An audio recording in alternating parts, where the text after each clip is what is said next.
I'd like to call this meeting to order. It's the regular meeting of the City Council of the City of Cottonwood, Arizona on June 4th, 2013 at 6 p.m. at the City Council Chambers. City Clerk, please take the roll. Councilmember Dowling? Here. Councilmember Alinsky? Here. Councilmember Garrison? Here. Councilmember Howdige? Here. Welcome. Councilmember Pratt? Here.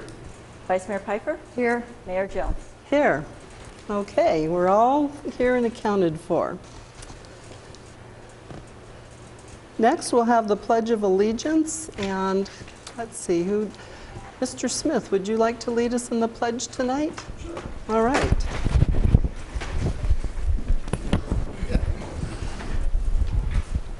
I pledge allegiance to the flag of the United States of America and to the republic for which it stands, one nation, under God, indivisible, with liberty and justice for all. Thank you, Mr. Smith. Mr. Smith has served on the City Council in the past, and we appreciate his service. All right, the next item is review of council meeting protocol by Mayor Jones. So since we have new members, I thought I'd just sort of run over the rules of the road, so to speak. I would just like to welcome Randy Garrison. You're not the new guy anymore. All right. You've moved up, right? Well, the new guy is Randy Garrison, who's really old hat with council meetings, being on the school board for 10 years. Cottonwood Oak Creek School Board for 10 years, on the Mingus School Board before that, and he was chair of the Cottonwood Oak Creek School Board for at least 5 years, I think. So he's used to community service meetings of this sort, so we're welcoming you and hope we have a great working relationship. Thank you and very then much. we'd like to also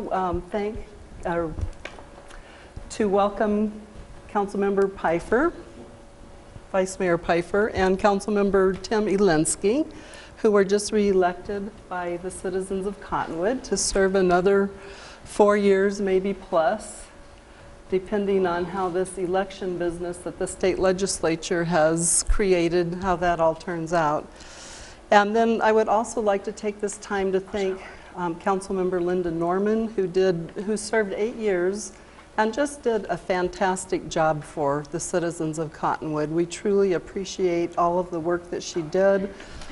She was able to serve on quite a few committees, and she did a lot of transportation things. She worked with NAPTA, which was our transit program with Flagstaff in northern Arizona.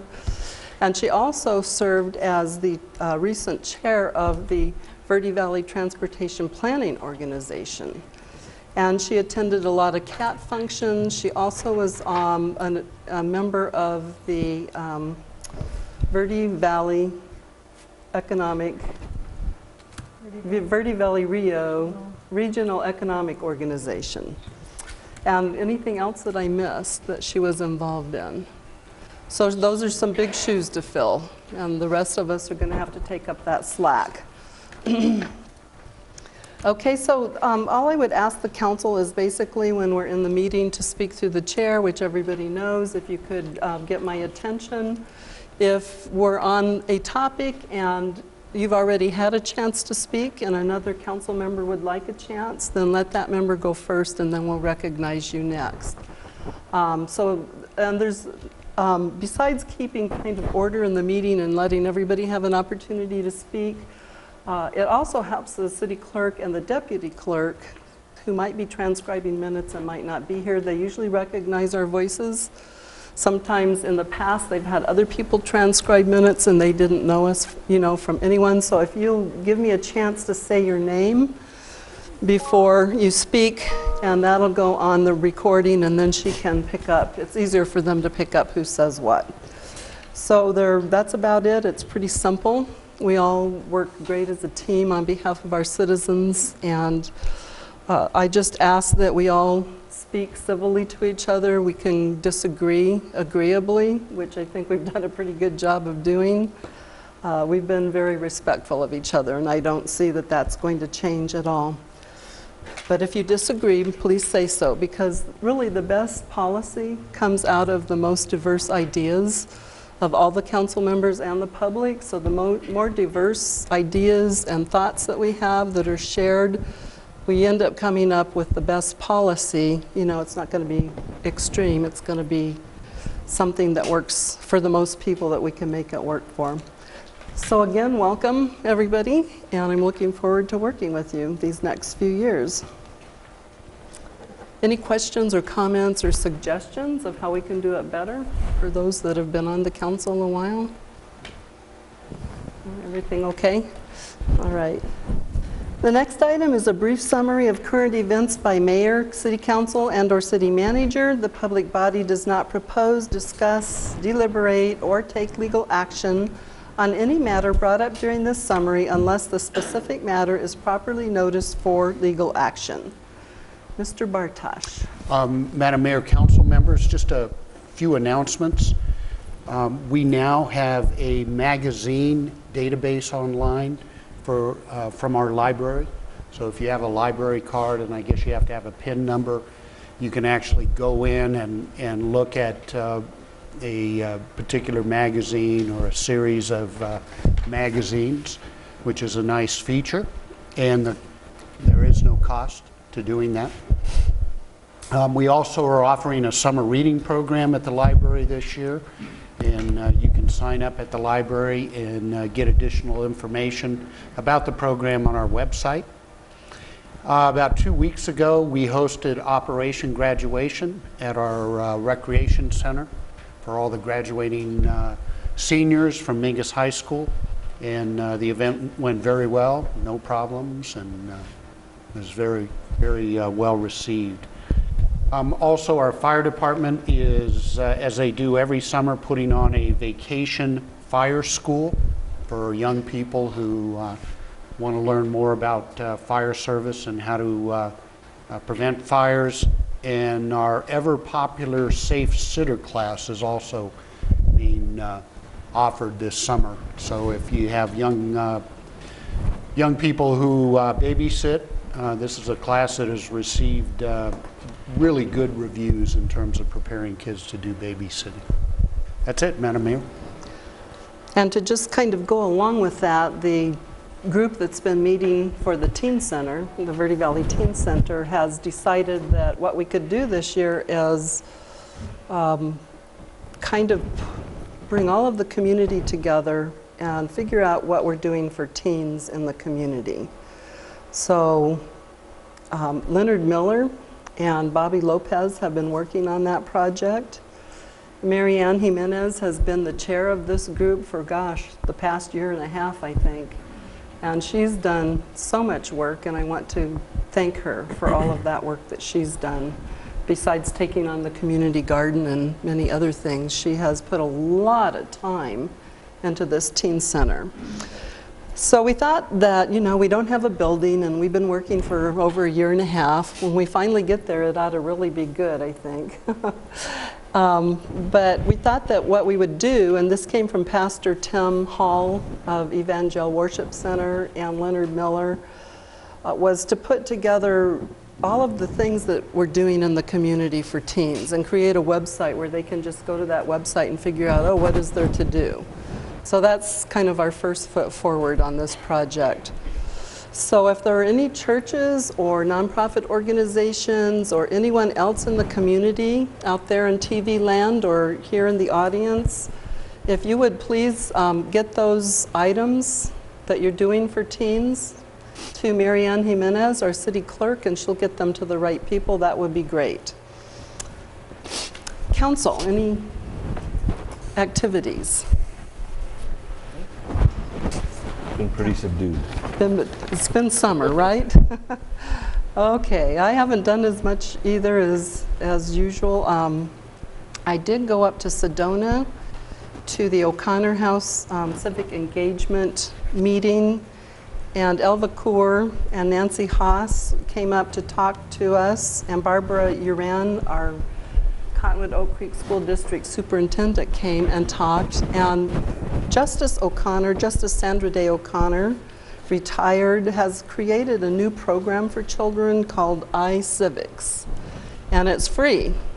And the kids in the schools can just get on the internet and get all these kinds of things to do to teach civics. So Ms. Uran is going to introduce that into our schools, and it sounds like a win-win all the way around, is using this iCivics program to help our children with civics issues. I met with Gail Durkin of Habitat for Humanity to discuss their projects, and we continue with our idea of trying to get the churches and other nonprofits together to help the elderly. We're not quite there yet. It's sort of, I guess, sort of up to me to take the next step and send out a letter to all the entities to try to find out if they would be willing to pitch in and help seniors clean up their yards and those sorts of things. We all, let's see, I and Jesse attended an intergovernmental meeting, and the city manager and Tom Whitmer, and we talked about, we got a status update on the 260 expansion. I read in the paper since then that we weren't chosen by the staff of ADOT, but it still has to go to the ADOT board, so all is not lost yet. We also talked about resolutions. As you know, the League of Cities and Towns conference will be coming up here in August, the end of August, and we can submit resolutions to be considered for the League to advocate on our behalf. And Mayor Adams asked us to submit a resolution for beautification of SR 179, and seems like there were a couple more, but we'll be talking about those specifically very soon. On Memorial Day services were held at the Cottonwood Cemetery by Post 7400 of the VFW, and our very highly esteemed Chief Kirkendall from the Cottonwood Fire Department was the keynote speaker and did a wonderful job thanking all of our servicemen and remembering those who lost their lives. And the Vice Mayor and her husband and my husband were all able to attend also. I spent all of September 29th in a Fit Kids Advisory Board Summit. We meet every 6 weeks. There are several doctors on that committee. Barb Uran is on it. And we continue to do our work with the Verde Valley Medical Center, who sponsors this program and pays for it, to help children with activities and to try to positively affect childhood obesity. Staff and I met with Linda Zanoli of the Verde Natural Resource Conservation District, and she's asked me several times about her programs for children. And she has written a curriculum, and we may use some of our conservation funds possibly to promote this educational program. She has something for every grade, and it could be that the council's going to want to, I know that we already do Project WET, the Vice Mayor is very involved with that. We do the water literacy for kindergartners, we do things with 7th graders, water audits, so this would be giving something for every grade. So that's something that you'll hear more about in the future, and Tom Whitmer is consulting with her at this time to make sure we get the right kinds of conservation messages out. The Teen Center will meet Monday at the Recreation Center at 4:30 p.m. And Ms. Jimenez, if you could call Linda Norman and let her know about that meeting. She had expressed an interest in the Teen Center, and it could be that she might want to attend if you would. That would be great. So if anyone in the community would like to come help us with this teen project, our teens are worth it. So we'd appreciate anybody's assistance that would like to be part of that. That's my report for today. Oh, me? Oh, yes. Mr. Garrison. I'm not sure this is the right place for it, but I discussed with the mayor a while back about having scheduled office hours. So what I'm going to try and do is be in this room from 9 to 10 Tuesdays and Thursdays every week. If you've got anything you want to talk about or want to stop by and say howdy or come discuss something, feel free to stop on by, and everybody's invited. So That's great. So to repeat that for our home audience and members here, Councilmember Garrison is going to have kind of office hours or public hours Tuesdays and Thursdays from 9 to 10? 9 to 10. So if anybody would like to stop in and meet him and share your ideas for the city, he's going to be there and available. Right here in the council chambers. Thank you. All right. The next item is Proclamation National Cancer Survivors Day. Is there anybody here tonight to pick up this proclamation? No, okay. Whereas a cancer survivor is defined as anyone living with a history of cancer from the moment of diagnosis through the remainder of life, and there are more than 12 million cancer survivors in America. And whereas over 1.5 million new cancer cases will be diagnosed in the United States this year, increased access to quality care, screening, and prevention, especially among minorities and the medically underserved, must be a top priority in our community. And whereas the great city of Cottonwood has an active, productive cancer survivor population, and whereas hundreds of communities worldwide will be celebrating life on National Cancer Survivors Day in June 2013. And whereas, on behalf of the people of the city of Cottonwood, I salute all cancer survivors and those that support them. Because really, this isn't on the proclamation. If you think about it, there's not a single person in this room who hasn't been touched by this disease. Whereas hundreds of communities worldwide will also be celebrating life on National Cancer Survivors Day in June 2013, and whereas on behalf of the people of the city of Cottonwood, I salute all cancer survivors and those who support them. Now therefore I, Diane Jones, Mayor of the City of Cottonwood, do hereby proclaim observance of Sunday, June 9th, 2013, as observance of National Cancer Survivors Day in Cottonwood, Arizona, and urge all citizens to join in this joyous celebration of life. In witness whereof, I have hereunto set my hand and caused to be affixed the seal of the City of Cottonwood, Arizona, this 4th day of June, 2013. And I'd just like to say thank you to the Verde Valley Medical Center, who has an event on National Cancer Survivors Day. My husband is a cancer survivor, and we've attended this the past several years. And the Verde Valley Medical Center really goes all out to appreciate the journey that folks have taken when they have cancer and that their families have taken along with them. Okay, the next item is presentation of plaque of appreciation to Unisource for assistance with the city's electronic cleanup held in February. So I think that we're at the end, but if somebody could start that up again, and if maybe we could just not turn off all the lights, but maybe the ones where we can see this presentation.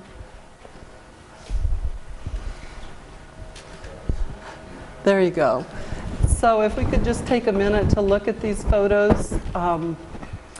We have quite a few members from the community action team here, and you'll see your photos up here. I put this little PowerPoint presentation together this afternoon. There were members of the Stewards of Public Lands. Our Cottonwood Youth Advisory Commission also came and helped.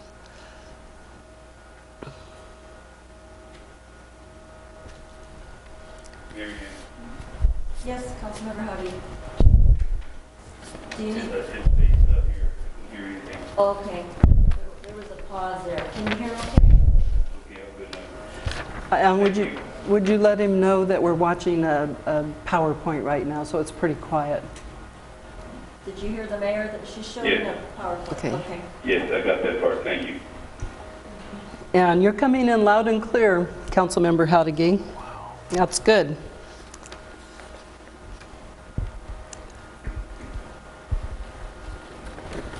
So we're also going to, we have ADEQ here this evening. We weren't sure that we were going to be having them till the last minute. So we're going to also thank them tonight. But what we did was, for this cleanup, we had 661 vehicles. And this cleanup, anybody in the Verde Valley can come to these, even though Cottonwood hosts them, along with our partners. We had e-waste harvesters,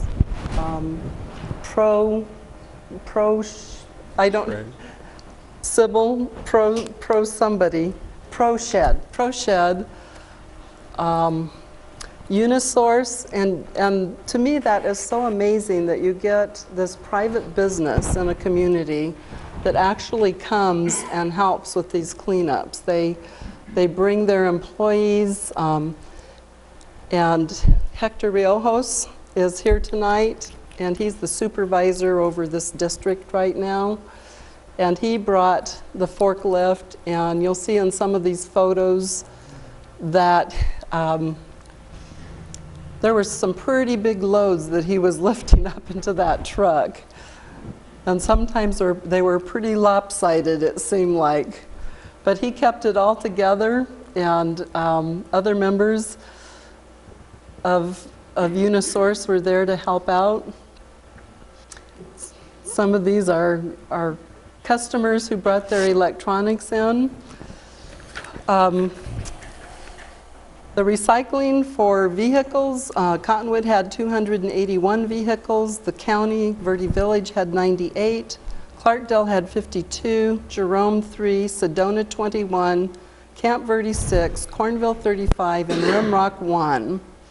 For paper shredding, Cottonwood had 99 vehicles, the county had 30, Clarkdale had 8, Jerome 0, Sedona 15, Camp Verde 2, Cornville 10, for 164 vehicles. So together, for paper shredding, we shredded 11,400 pounds of paper. And from Mark Schaefer at ADEQ, there was, we collected 75,750 pounds for the e-waste, and his comment was unbelievable. He said, that shattered by far Cottonwood's existing record of having the best per capita event in the state. So I think we can all be pretty proud of that. And if you just look at those photos, and we even had the cops. The Cottonwood citizens on patrol were there to help. I would just also, on behalf of the City Council, like to thank Doug Bartosh and his staff, Dan and Morgan, and gosh, Roger and Debbie. And I think Roger and Debbie are here tonight. At least I saw them. They're here tonight. Right. And the Cottonwood Fire Department, it was just amazing. The firemen would come and go, but they were there most of the day. If they had to go do something, they went and did it, and they came back. So it really was a community effort, and we just want to, council wants to thank our staff also, because you did amazing work.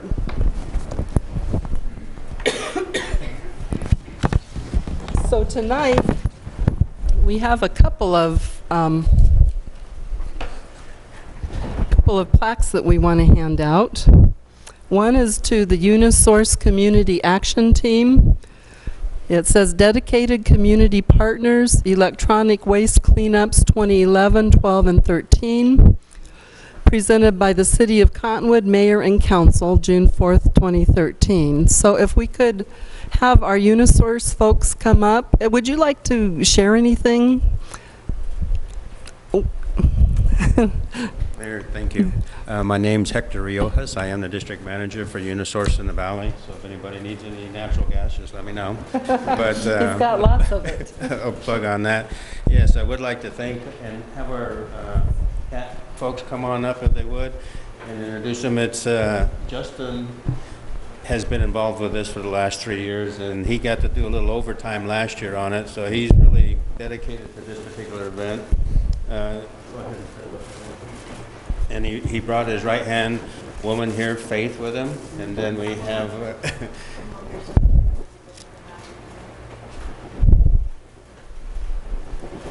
and then in the middle here, we have Rob Justice. He's the service supervisor for the district. So he's the one who has all the folks that come over to your house and turn your gas on or off, depending on the situation. So that's who's responsible for that. And then we have Stephen Larson and then his lovely bride, Amanda, who has also been involved in it. And then we also have Diane Swigert, who's not here, and she was also involved in it. So Unisource is very committed to providing community service, and this is just one of the activities. And when you stop and think of how much stuff was out there, that would end up out in out the end of Mingus if you didn't have something like this. And I commend Cottonwood for putting an activity together, because I think there's a tremendous need for activities like this. So I just thank you to be able to be a part of that. You're welcome. We also had the stewards of public lands, and if I've missed anybody, I'm so sorry. They brought volunteers. But council, would you like to come up, please, and present this plaque to Unisource?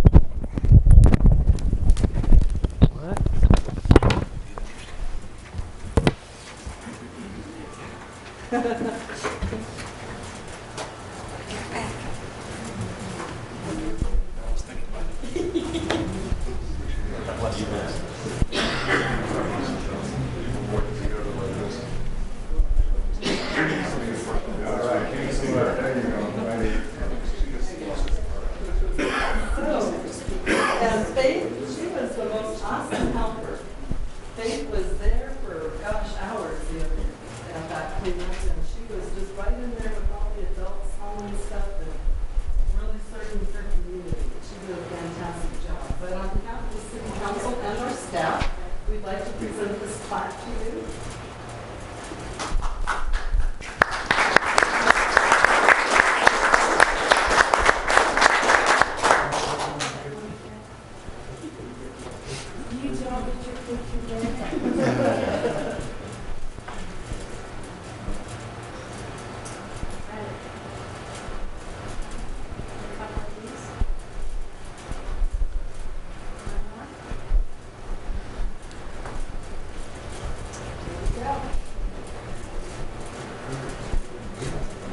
We're good. Thank you so much. Thank you.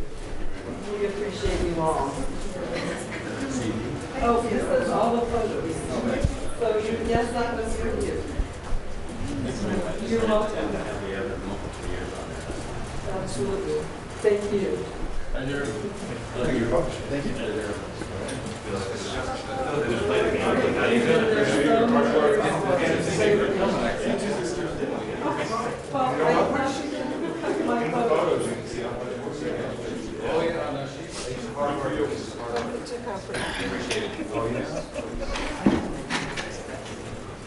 guess I should have this to me.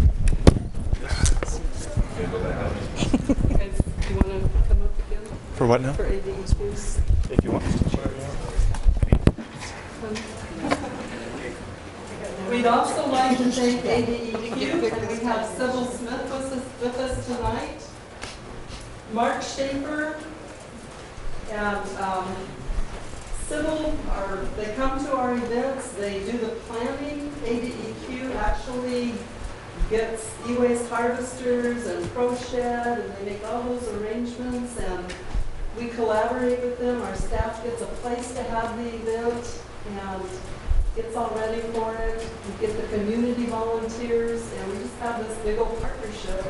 But we would like to give you this, and it says, Henry R. Darwin, ADEQ Director, Mark Schaefer and Sybil Smith, the collaborative partnership between ADEQ and the City of Cottonwood in providing electronic e-waste recycling events for the Verde Valley is greatly appreciated by the Cottonwood City Council, staff, residents, and businesses. Thank you for your leadership and service to the people of Arizona. Thank you, Diane. We really honor the folks in Cottonwood. You do it as a community. It isn't just 2 or 3, collaboratives, the city or whatever. You guys absolutely rock year after year after year, and it's fun for us to come and participate with you. So thank you. So 75,000 pounds we hauled out. And we have the best per capita rate in the whole state of Arizona. So our community can be very proud of these accomplishments.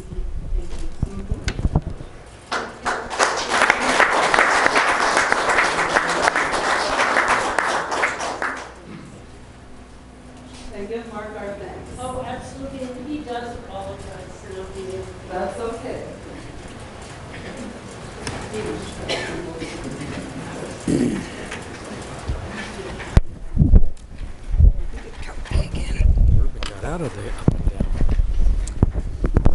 Okay, moving on to the next item, call to the public. This portion of the agenda is set aside for the public to address the council regarding an item that is not listed on the agenda for discussion. However, the council cannot engage in discussion regarding any item that is not officially listed on the agenda for discussion and/or action per ARS 38-431-02H. Comments are limited to a 5-minute time period. I don't have any forms filled out, but is there anyone that would like to speak at the call to the public this evening? Mr. Piper, did you sort of raise your finger a little bit? Will you pull up the microphone, please? Thank you. Just want to say it's a very good thing, all this cleanup being done. But I've taken it on myself over the years to keep Willard Hill cleaned up. You don't see no trash on Willard Hill. We don't. It's very clean. Thank I've taken you. it upon myself to keep that cleaned up. Thank you. And it's going to stay that way. So people going up and down Willard Hill, please throw your trash out before you get there.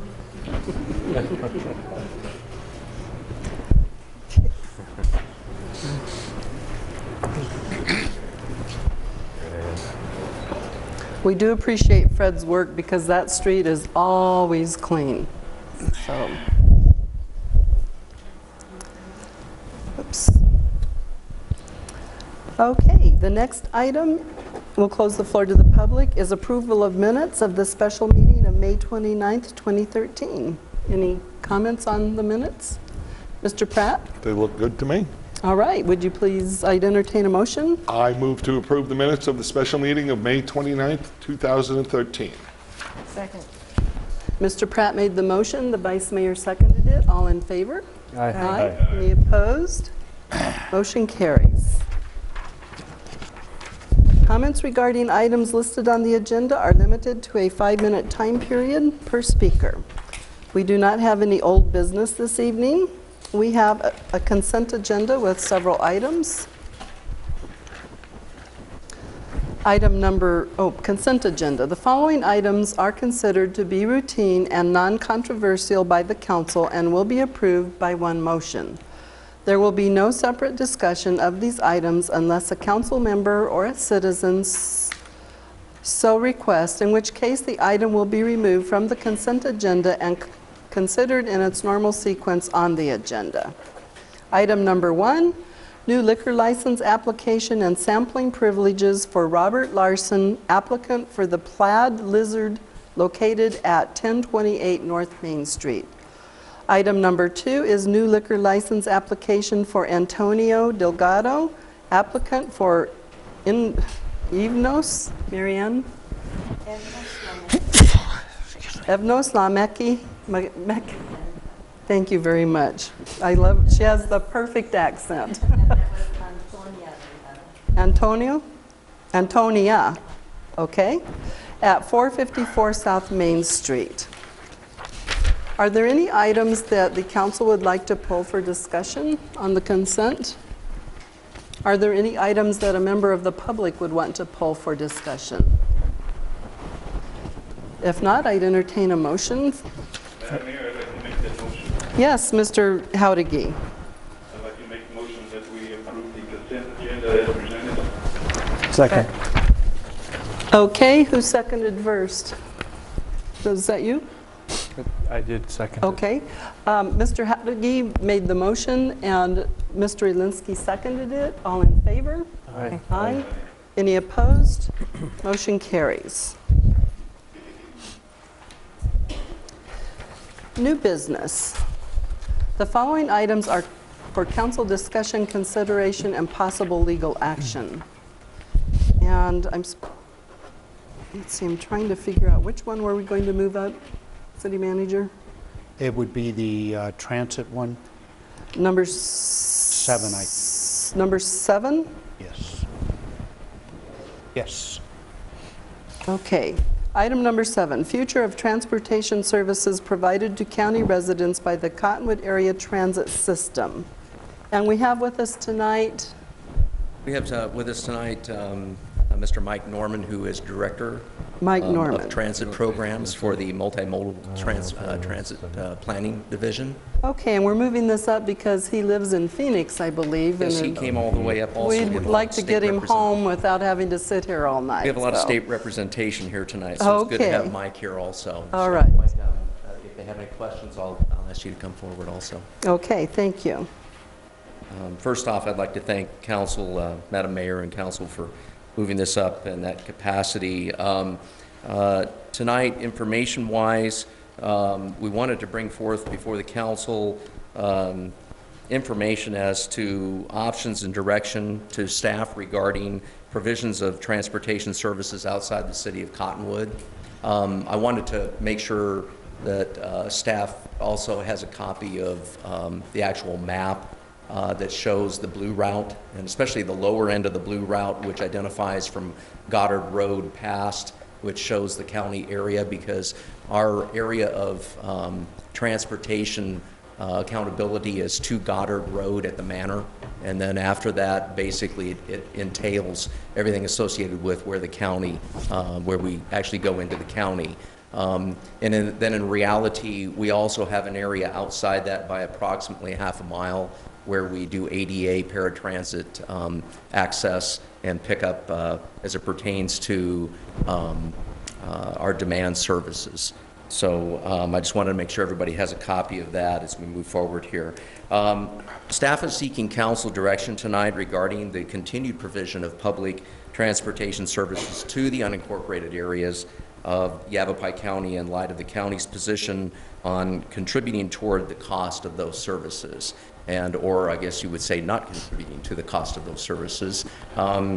The background is we have information, both the city provides both fixed route and on-demand paratransit services both within the city and throughout the areas of Yavapai County, which are the Verde Village areas. And this is in accordance with our Section 5311 Rural Transportation Funding Grant. And every year we include both the county that's involved, and then we also include Sedona, Clarkdale, and this also includes areas of the college, and so it's all incorporated into our route structure as we put together our Section 5311 Rural Transportation Fund Grant. And so as we look at that, we basically, as we took over services in July 1st of 2012, the transportation section of the city decided, and the council decided, to move forward with taking on all transportation services and moving forward with the grant, which basically removed all of the oversight from NAPTA, the Northern Arizona Intergovernmental Public Transportation Authority, stationed out of Flagstaff area. And so with this, staff was putting together an IGA, an intergovernmental agreement, and it took us a while to finally get through to the agreement document that we needed. But we met with county officials in January of 2013 to discuss a draft as we move through, as well as the actual cost. And the county had identified very specifically through Administrator Borden and then Supervisor Chip Davis that they would like to see the city come forward with a more simplified IGA as well as a better formula instead of utilizing the mixed formula that NAPTA had utilized for so many years as it pertains to trying to provide a more I guess, digestible type of a formula. They mix 3 to 4 different areas such as service miles, service revenue miles, the amount of individuals that they would pick up. So they actually did service as a service cost associated with the amount of people they picked up, and then it was so all of this was constituted together. So what we did was we had requested at that point in time, why don't we just settle on service miles, because it was the most standard and the most truistic form of being able to try to figure out a formula for charging off as it pertains to the funding formula for the county. So staff accommodated both requests and calculated the county's proportional share of the cost of providing public transportation services. And this is a 27-month period from July of 2012 through September of 2014, and this is approximately $85,000. And the reason why we go that far in advance is because the new Section 5311 grant process was completed in December, and it was shipped off to the state, and so we have to get prepared and ready then for the new budget cycle, which starts October 1st of 2013 and runs through September 30th of 2014. So we're looking at an approximate cost of $85,000 using the more favored formula based on service miles rather than a more complicated hybrid formula. However, in your packet, there's information also as it pertains to a separate IGA that the county had reformatted, resubstituted on their behalf, as well as did their own formula as to what they felt the cost should be in accordance with what the supervisors felt. So you have a copy of that also as their formula system, and they submitted both back to us, basically indicating that they would pay a total of $20,000 for this past year of operation from July 1st, 2012 through June 30th, 2013, plus an additional $25,000 then for the next year services. So therefore, there's approximately a $45,000 gap. And what we're looking at here is what I guess staff is looking for is direction on how we should proceed. Our main thought here is do we continue to put this onto the back of our citizens here within our community, or should we basically identify that this should be placed upon the county and back to the county and move that direction? So the capacity of the justification, benefits, and issues which you have in your packet of information is the following are current ongoing concerns involving the partnership operations with the county. The county continues to dictate what they are willing to pay year to year as they feel fit. This places the cost burden on the back of Cottonwood citizens and not where it should be placed with the county. Number two, county identifies their reluctance and refusal to maintain any shelters, signs, and again, should any shelters in the future be constructed or pull-out sidewalks, bench seating, and signage, the burden is placed upon Cottonwood to come up with funding and maintenance for their future operations. Number three is county identifies their reluctance and refusal to contribute their fair share to capital equipment replacement, which will be substantial in the next couple of years, meaning that we're going to be needing new bus units. We're looking at probably 2 and in the next couple of years in order to replace ours, which are starting to get high mileage. And again, the same problem occurs with preventative maintenance and ongoing maintenance with those buses. Very expensive, especially when we look at number 4, whereby the county citizens utilize the most miles on the paratransit bus units within the system, because we have to go way out, pick people up in the surrounding community, actually another half a mile out further than actually Verde Village area if we need to, and then bring people back into our community. So this basically puts wear and tear upon our bus units involving the suspension, the tires, preventative maintenance, all becomes a continued issue and the continued miles that are put on our vehicles. Therefore, should the partnership be dissolved? And that's our question, is the system restructuring with ADOT Transportation involving the IGA language and funding levels for 2013-14 budget year. We would have to prepare that. I've been in discussion with Mr. Norman, the director, and he's basically indicated to me that we wouldn't have too much to go through there. It would be one of the things that we would take a look at, that we would try to get this information identified back to the state within a 30-day period according to the grant document, but also to try to hold a public meeting, public forum that would identify to the public in the Verde Villages what has transpired. And that's one of the things we could definitely do should council move this direction to dissolve the partnership. Because at this point in time, we don't have an IGA, we don't have an intergovernmental agreement. What we've worked off is a standard agreement, very similar to like what we've done in the past, is we've always moved forward with knowing that the county has always been a partner, as well as Clarkdale, as well as Sedona, and our communities working together in a partnership collaboration to provide a continuous transportation transit service to everyone that we could. And so we're looking at the probable need of remapping the route for brochures should we go ahead and dissolve this partnership. We'd also be looking at the fallout from decisions to cut ties involving this partnership from the citizens of the county area. Heavy complaints will be filed through our phone systems more than likely. And then, of course, ADA paratransit users in the county would be left without public transportation. However, we believe that the shift could occur specifically with the Verde Valley Caregivers Coalition, who are pretty much trying to move forward with their taxi voucher system at this point in time. And we believe that they could probably respond to the majority of requests through the taxi voucher system for a period of time, and that could hopefully work out into the benefit of those people. At this point in time, are there any questions by council as it pertains to this request for discussion as well as direction to staff? Mr. Pratt. No, I have a comment. I would hate to see this partnership dissolve. I think the city of Cottonwood does a great job of serving the people in the county, but considering that folks in the county actually log more miles than folks in the city, I don't think it's incumbent on the city to subsidize that.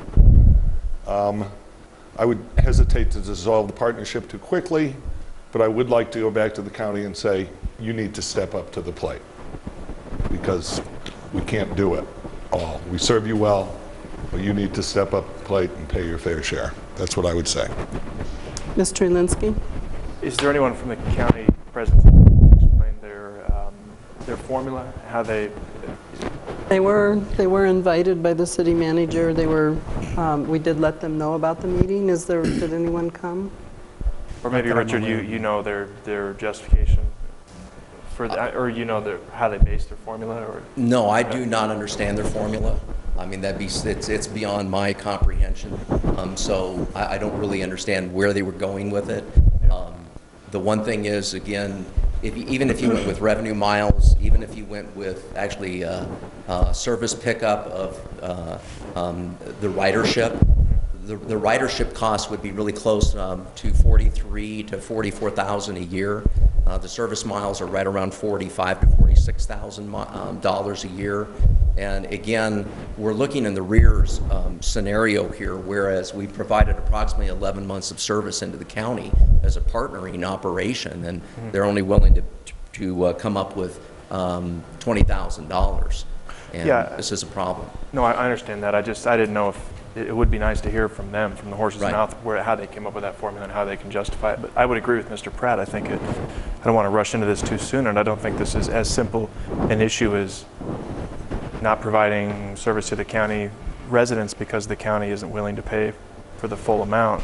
It could very well hurt the economy of Cottonwood to not provide service to county residents as well. I mean, they do use the transit system to come in here and shop.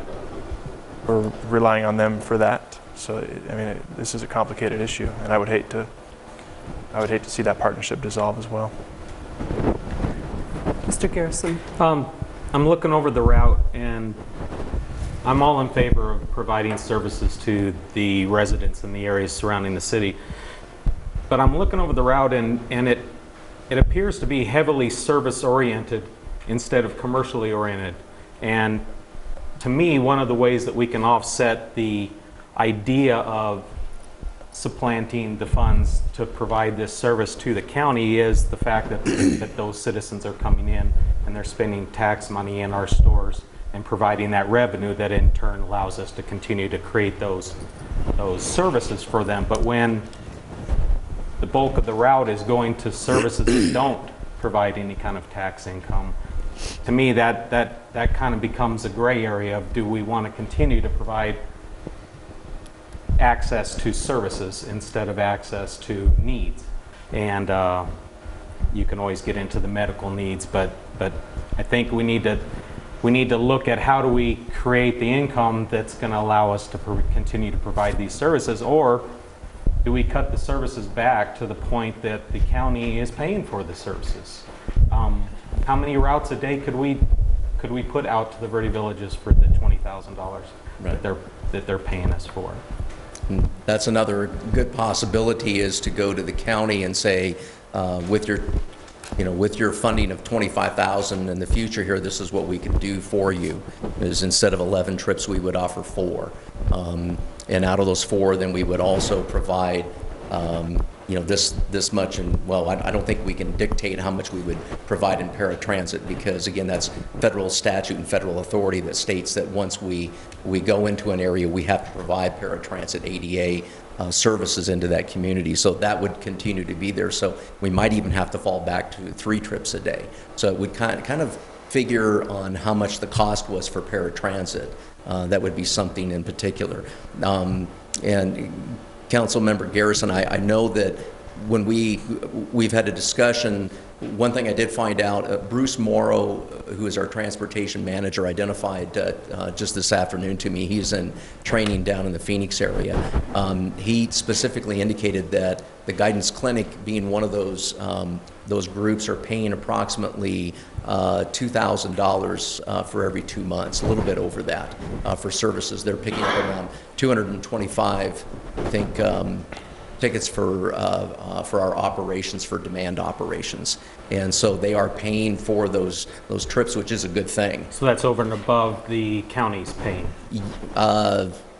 Actually, yes, that's correct. They're paying over and above what the county is paying in that amount, which is around $2,000 for $2,400, I think, for every 2 months is what they're paying, picking up costs on.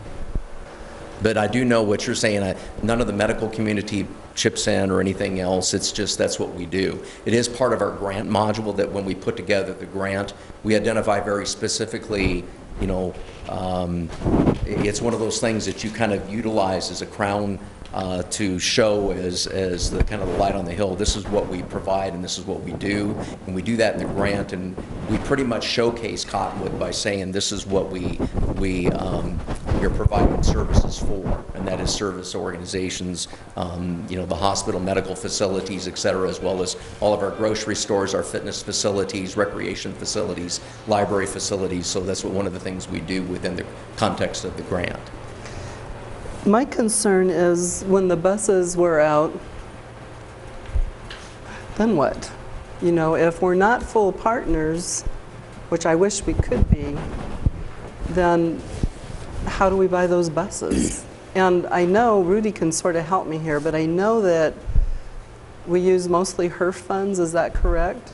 No, we're back into the general fund now because of the economy. Mayor, Council, we shifted that several years ago. There was a time when we would go ahead and fund the HERF, which we are now too. Mm-hmm. And some of those monies went to pay for CAS.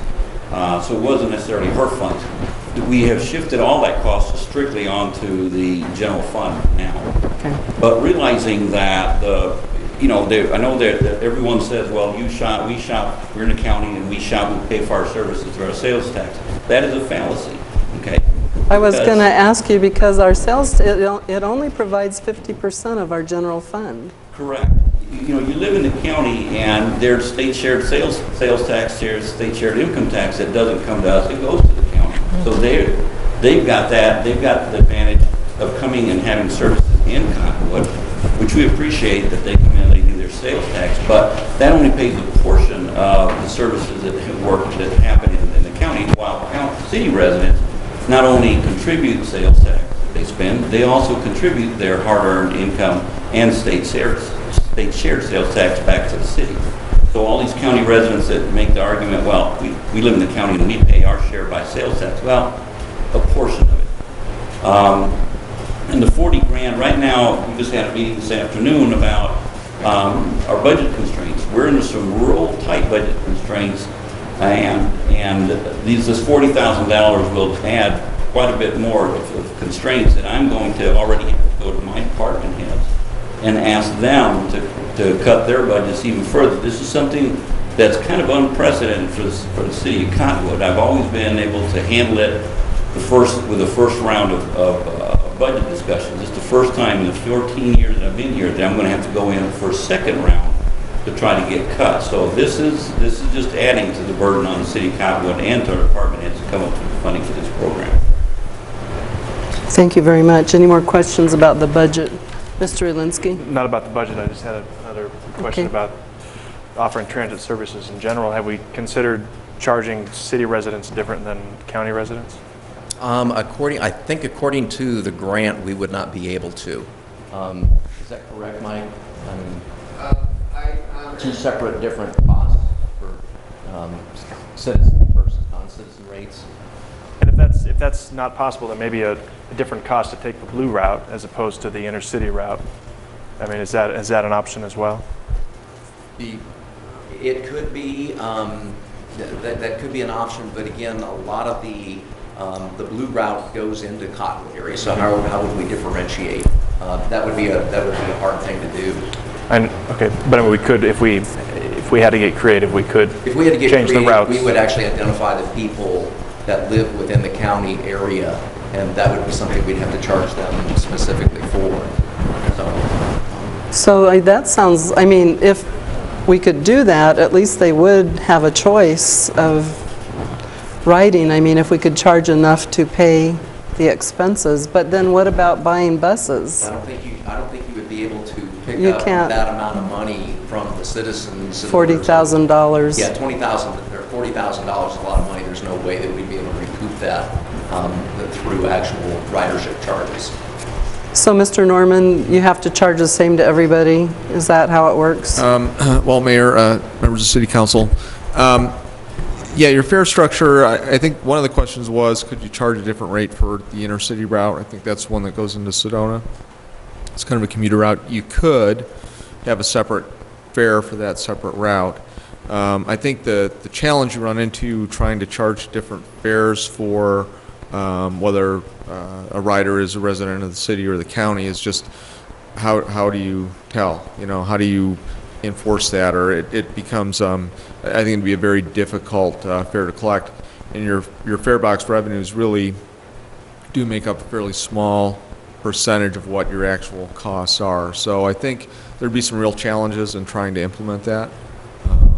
So it might be just if council ran into a brick wall, it might be easier not to provide the service at all than trying to charge the citizens who use the service in the county for, because everybody knows it takes a lot of money per trip to run a transit system. Right. And this is something that our council, through the past 20 years, our council sacrificed to have this system. For years and years we used our HERF funds.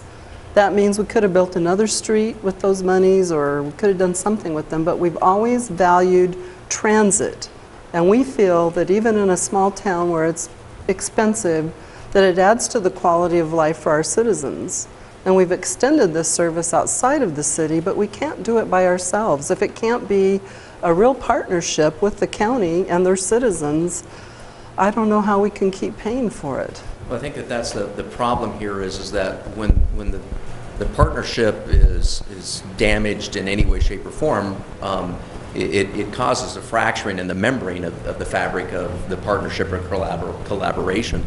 The one thing, just to bring back to memory here, in 2010, it was April of 2010, the LTAF, the Local Transportation Assistance Fund 2, was eliminated.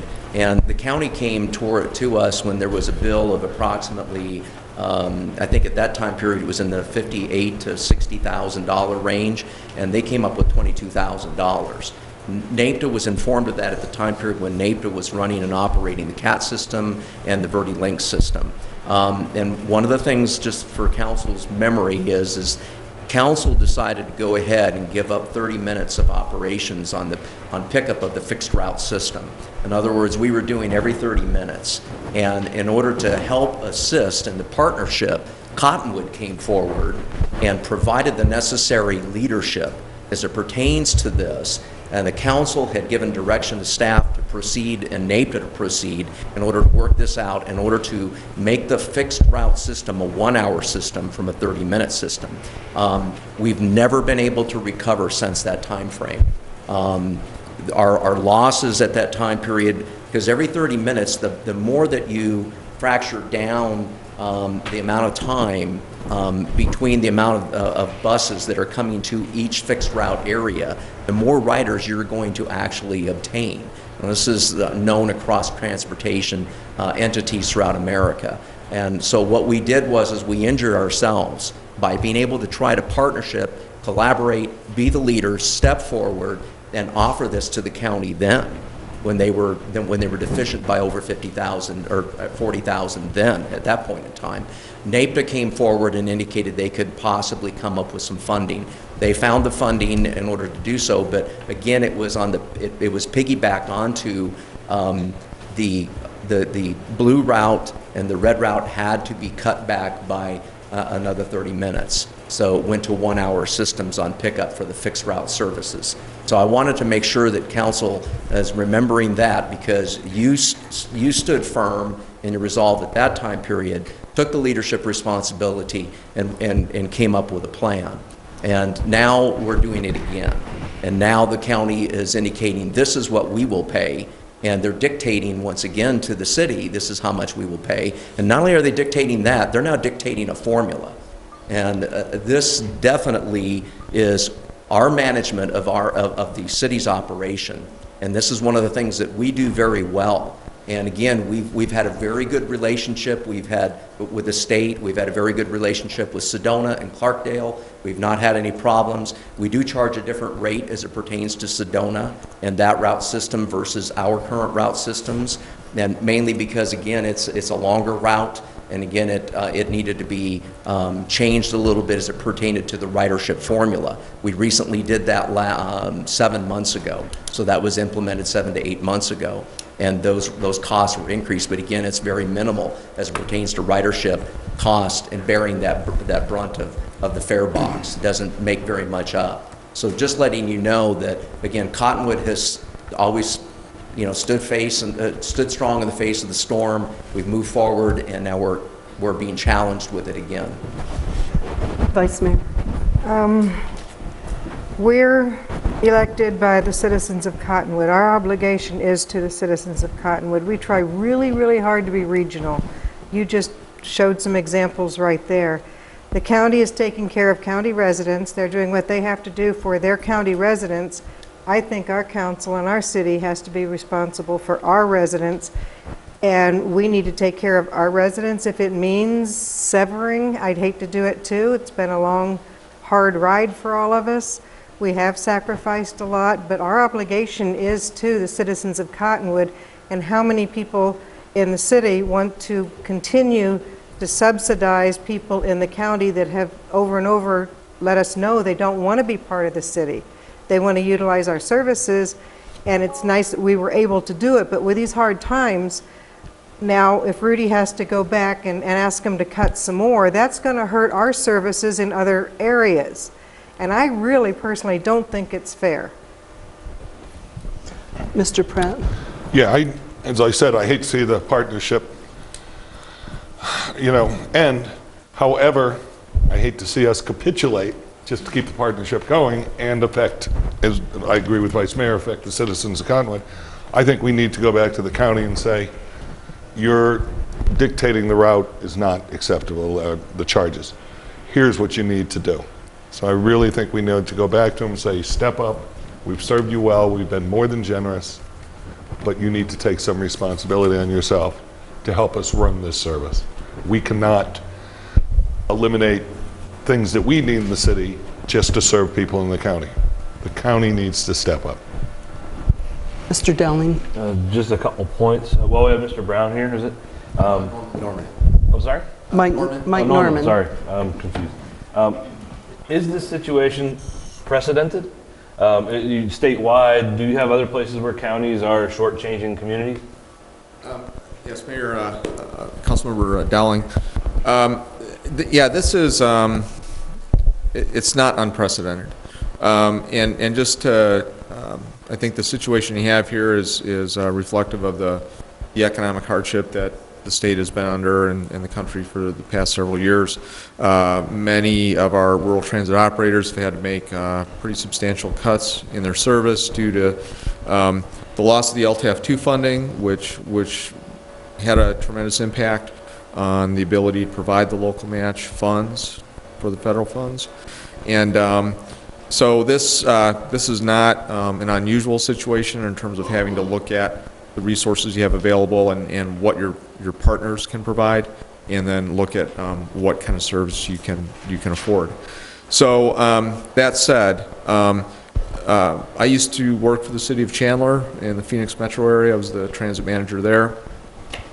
Several years ago, we had a similar situation where a neighboring city was providing service to the adjacent communities. When there was a downturn in the revenue stream, they notified the adjacent cities that they needed to cut the service, unless the city could pay for it. So, and we couldn't afford that level of service, so some of it was cut. So again, this is not an unusual situation. I think, again, it's the City of Cottonwood's decision, but certainly you're in a situation where you are providing services outside of your city boundaries at an expense to your taxpayers. So a decision to change that is certainly within your purview and understandable. From the state's perspective, again, Cottonwood has been a very successful rural transit system. We want to see that continue. Our role is to provide technical assistance and support in addition to the funding. So if there's something that myself or my staff can do to assist the city in negotiating an agreement with the county, or in figuring out how to modify your routes or your schedules to make that fit within your budget, we're more than happy to do that. Again, I think the situation that you have right now is that an agreement, an intergovernmental agreement to fund the service in the county area was never finalized with the county. So I think Mr. Faust is correct. The city right now is kind of providing this service at the city's expense with no commitment from the other party to fund that. So again, I think, I'd recommend addressing that with the county, saying that you can no longer provide the service without an agreement. Again, we'd be happy to provide assistance in facilitating that or in that discussion.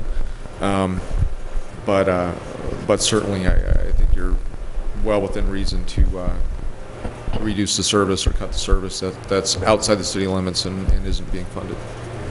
Thank you. I had a couple, just a couple here, I'm sorry.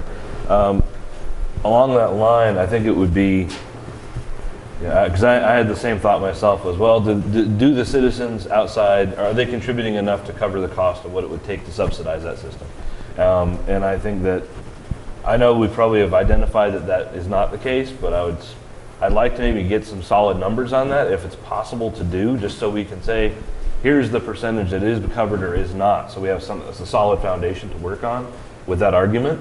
I think it would be advantageous if we could make sort of we had a menu and said, here's what we can provide you. You may pick what you like and we'll do what we can. But you can't just it's not just a buffet, at some point you got to make more food to fill the trays. So it's not like an all you can eat, so it would be nice if we could identify what we could do and give them that option to try and not put anybody out. But at a certain point, we're defeating ourselves, like you said, by cutting our times in half.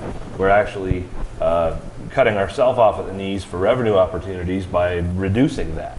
So if we go even further and say, let's give you 1 or 2 trips a day, then we're making the 1 or 2 trips a day at an even greater loss because we don't fill in all the gaps in between with more trips. You know, I definitely don't want to see it go away, but I definitely think we have to be pragmatic about this and realistic. Councilmember Dowling, there's approximately between 16 to 20 users of the fixed route system. So it's very minimal up there. There's probably more as it pertains to paratransit. And again, you know, the service end of things would probably be picked up as it pertains to ADA through the Caregivers Coalition, through the taxi voucher systems, and they're trying to get their system on board by the first part of July.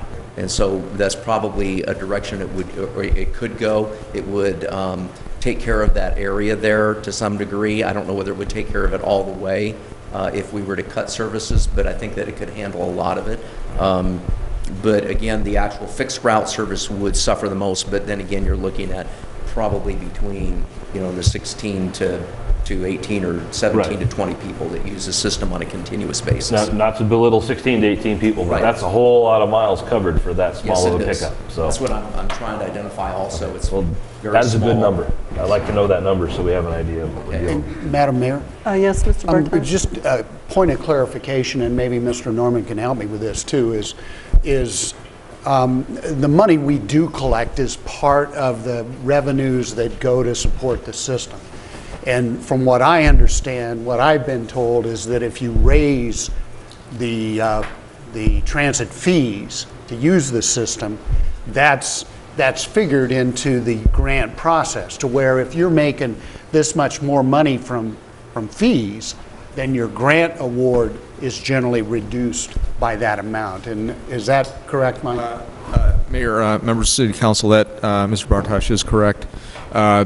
Your fare revenue is taken off the top of your total operating costs, and then the grant application is for the balance, the remainder. So, and included in that is the city's matching funds of I believe 48% for the operating costs, and the federal portion is 52% of your operating costs. But your fare revenue is taken off at the top of the gross costs.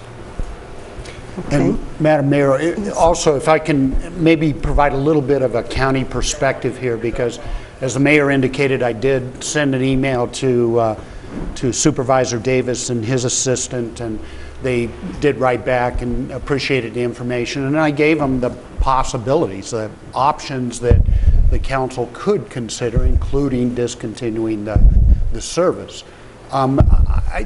Their perspective, and you've probably seen some of this in the newspaper, is they're looking strictly at, I'm not so sure it's a formula about transit, it's a formula about here's what we can afford to pay.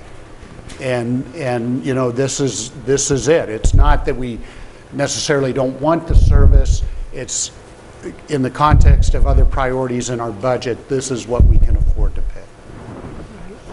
Mr. Garrison, did you have a question? I was just going to say to Councilmember Dowling's question also, he had a question as it pertains to what the cost would be. How much do they contribute back into you know, Cottonwood as it pertains to sales tax, et cetera? I know Rudy was able to. Rudy, can you answer that?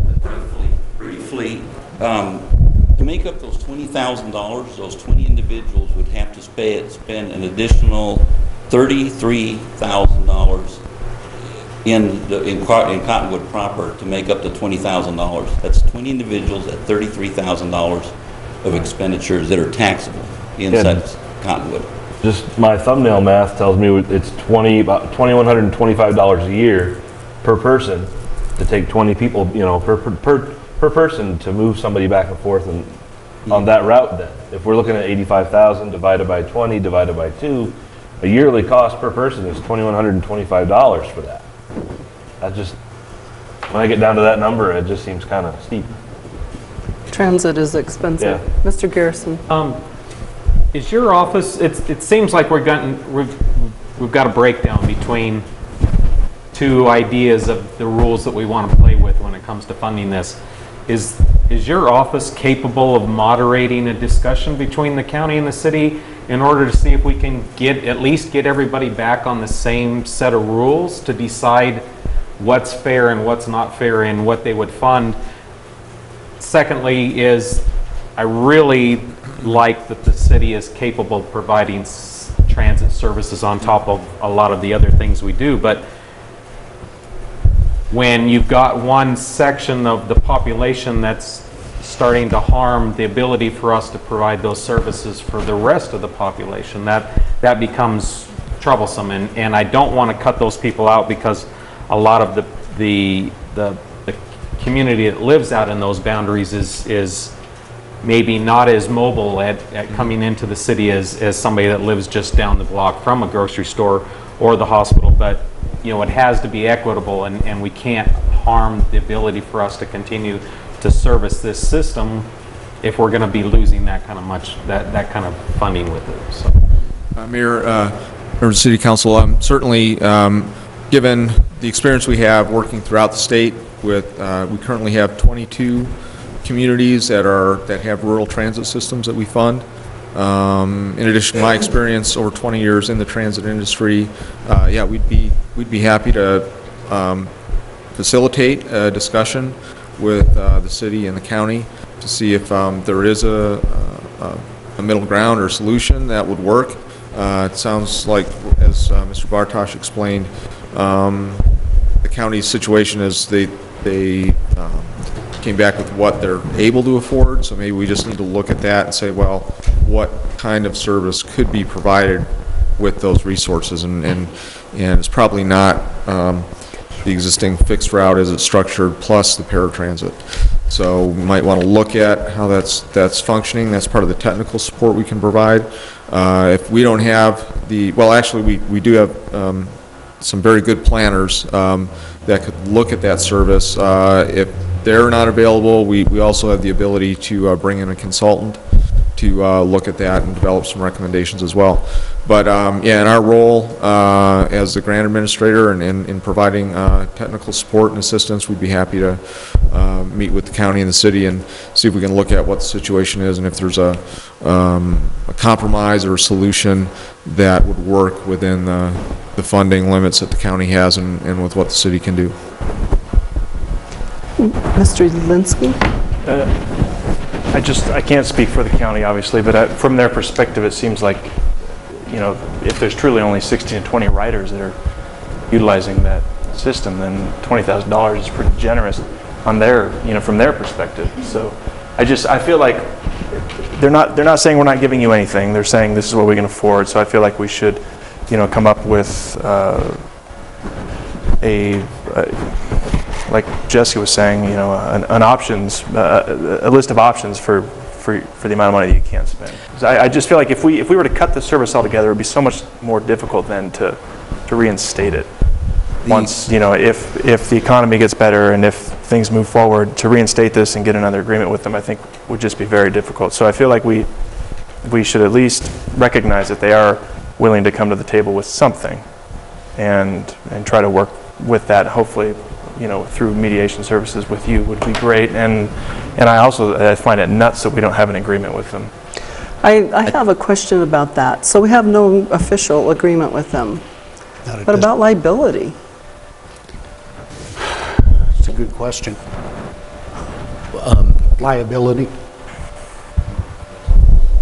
Yeah, that's what I'm saying. All that liability is on the city economy. Anyway, no matter what? Whether we have an agreement or not, anytime that they're on our buses, we pay dearly for premiums for transit system, because when you do have an accident, it's usually not one person, but it's a boatload of people get hurt.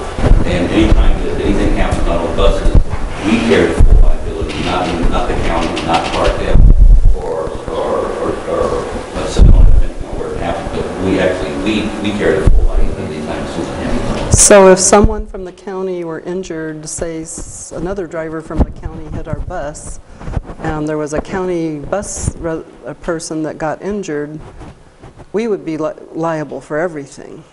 Well, it depends. If they hit us, that's one thing.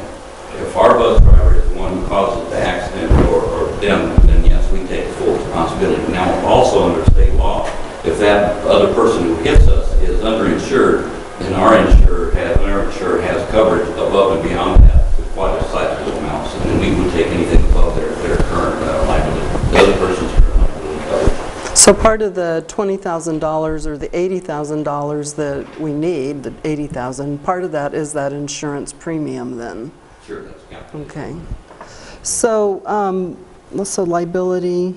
So the towns of Clarkdale that we have a partnership with and a signed agreement, and then the town of, or city of Sedona that we have a partnership with, the monies that they pay also includes replacing those buses, correct? Or not? No, well, in the intergovernmental agreement document, it identifies that they are to assist at the specific percentage rate, such as Sedona, if there was a 93.7 purchase for a grant for bus or an 80-20, then out of that 20% or that 7%, then Sedona would be responsible for approximately 62%, and we would be responsible for about 8%. And so that's the purchase agreement arrangement there. Clarkdale has a similar one whereby they would then dispense their specific amount also as it pertains. Actually, it's changed. I think it's for Sedona, it's around 71 or 72%. So that's what we've categorized now as it pertains to service miles. But the short answer to that is yes. Yes. Okay. So the one aspect though of that we need to really try to reconcile is we're looking at about $54,000 that would pay for from July 1st of 2012 through September 30th, 2013. And if they're only willing to give $20,000 out of that, where do we start the mediation process? And this is another concern. I mean, we can basically have the state step in, but I'm going to be sitting there and saying, where's the money, for the past year? Because that's where we need to go, is step back and say, you folks had indicated that you wanted to continue with the system. When we eliminated the concept of NAPTA taking on all of the operations, and the city then taking on those operations, the county was right there indicating, we're right there with you. And so, it's one of those situations, as a partnership, but do we just write that off? And I guess that's my question, is how much do we write off? Do we take the 20,000 and say, okay, well, that's good, and then we write off then the remainder of that? Because right now, approximately 35,000 of that 53,000 would be due. So council, think about this. Mr. Rodriguez just told us that he's got to go back to our staff again a second time and ask them to cut their budgets. I mean, what can we continue to do? Who was first? Mr. Dowell. Mr. Linsky, and then Ms. Are you in the queue? So if we just go right down the row here. Take a number. Right. I guess I would ask you, how is it that we have an agreement with Sedona and Clarkdale, but not one with the county? And I mean, shame on us for operating this long without an agreement with the county. I mean, the minute they didn't sign it is when we probably should have said no agreement, no service, but we continue to operate it. So I don't know, in terms of mediation, how far back can we go without pointing the finger at ourselves at some point? It's going to be difficult to know. I mean, and let me respond to that. I think the city has operated in good faith to try and get a IGA completed. During that period of time, we continued the service as we have for many, many years. A similar situation to this is we are still debating an IGA with the Sedona Fire District for dispatch services. The difference with that is that we are continuing to pay for that service while we negotiate the terms of that. The county has not done that. And the question is, how long is the city going to allow themselves to be used like this, is really what it comes down to. That's exactly my point, though, is I'm just saying that, we probably should have months back said this is getting to a desperate point because we don't have an agreement yet. So, and maybe that's maybe that's what we should have done, and I'll certainly take responsibility for that. But I think that the other issue is what we're hearing from the council is you still want to continue on with this service, even though we're not reaching agreement on it, particularly as it relates to what we're going to get compensated for that service. Mr. Dillon? So I'll step up there. I think, that, and I may be seeing this in the wrong way, but correct me if I'm wrong. One of the things we also have going here is there is a timetable issue with the possibility of somebody else being the Caregivers Coalition, I believe. They have a time frame that they're trying to work on in order to be able to possibly cover that service that we would have to not allow. So I think trying to negotiate within that time frame might be very difficult, especially starting from a negative position, as Mr. Faust said. The other thing I think we all want to try and make everybody happy, but one thing I'm considering here is this. Even if we try and provide them a limited service, if we provide any service at all, we're then on the hook for an on-demand, basically, or as-needed paratransit service. And I think that's maybe we're not. I want to make sure that that's very clear. Is that even if we took one run a day out there, we might still have 6 or 7 or 8 runs a day, depending on which of the 16 to 20 people call for service. Am I understanding that correctly?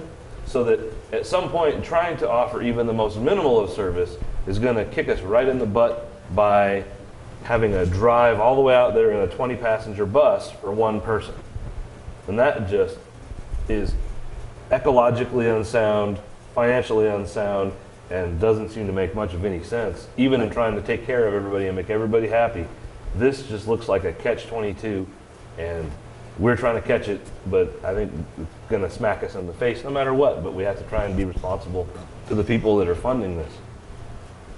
Did I identify that correctly? Yes. I want to try and point that out. There is a possibility that we could go total demand service out there and have people pay $5 a trip. I mean, that's a possibility.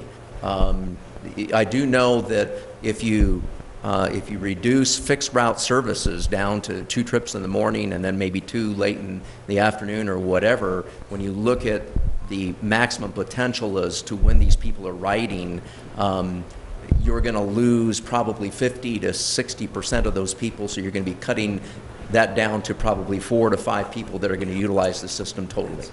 And so I'm just giving you that up front also, as we already know that's what's going to happen. So it challenges your operations ability, your ability to hire people to pick those people up, and when are you going to do it? And you got to keep them on the payroll while you're waiting for that 3rd or 4th person. And so, Mr. Pratt. Yeah, I think it's a complex situation, but I think we can make it relatively simple by starting from a base point. Say the county, again, we need an IGA. The county, we cannot continue to afford to subsidize you without hurting the city, and we can't turn back to our citizens in the city and say, we're going to provide you fewer services because we're providing free services to the county, is essentially what it comes down to. And we put all that burden then on Rudy, who's got to go to the department heads and say, let's make some cuts, guys, because we're going to subsidize the county people. So I think we need to go back and say, let's go back to the drawing board. We need an IGA. And we need an IGA, let's be realistic, that the city can afford. Madam Mayor, just getting some advice from Mr. Norman and kind of right along the lines of what you're saying, Councilman Pratt, is I think that the council's probably trying to make a decision without the details that you require to make a decision. So my recommendation would be for you to give direction to the staff to go back, work with the ADOT transit planners, come up with some options, have some discussions with the council or with the county about what they are willing to do, and based on what they're willing to do, come up with plans that give our council some options as to whether there is an opportunity to provide any level of service, or whether at that point the council has sufficient information to be able to say, no, we just need to discontinue this.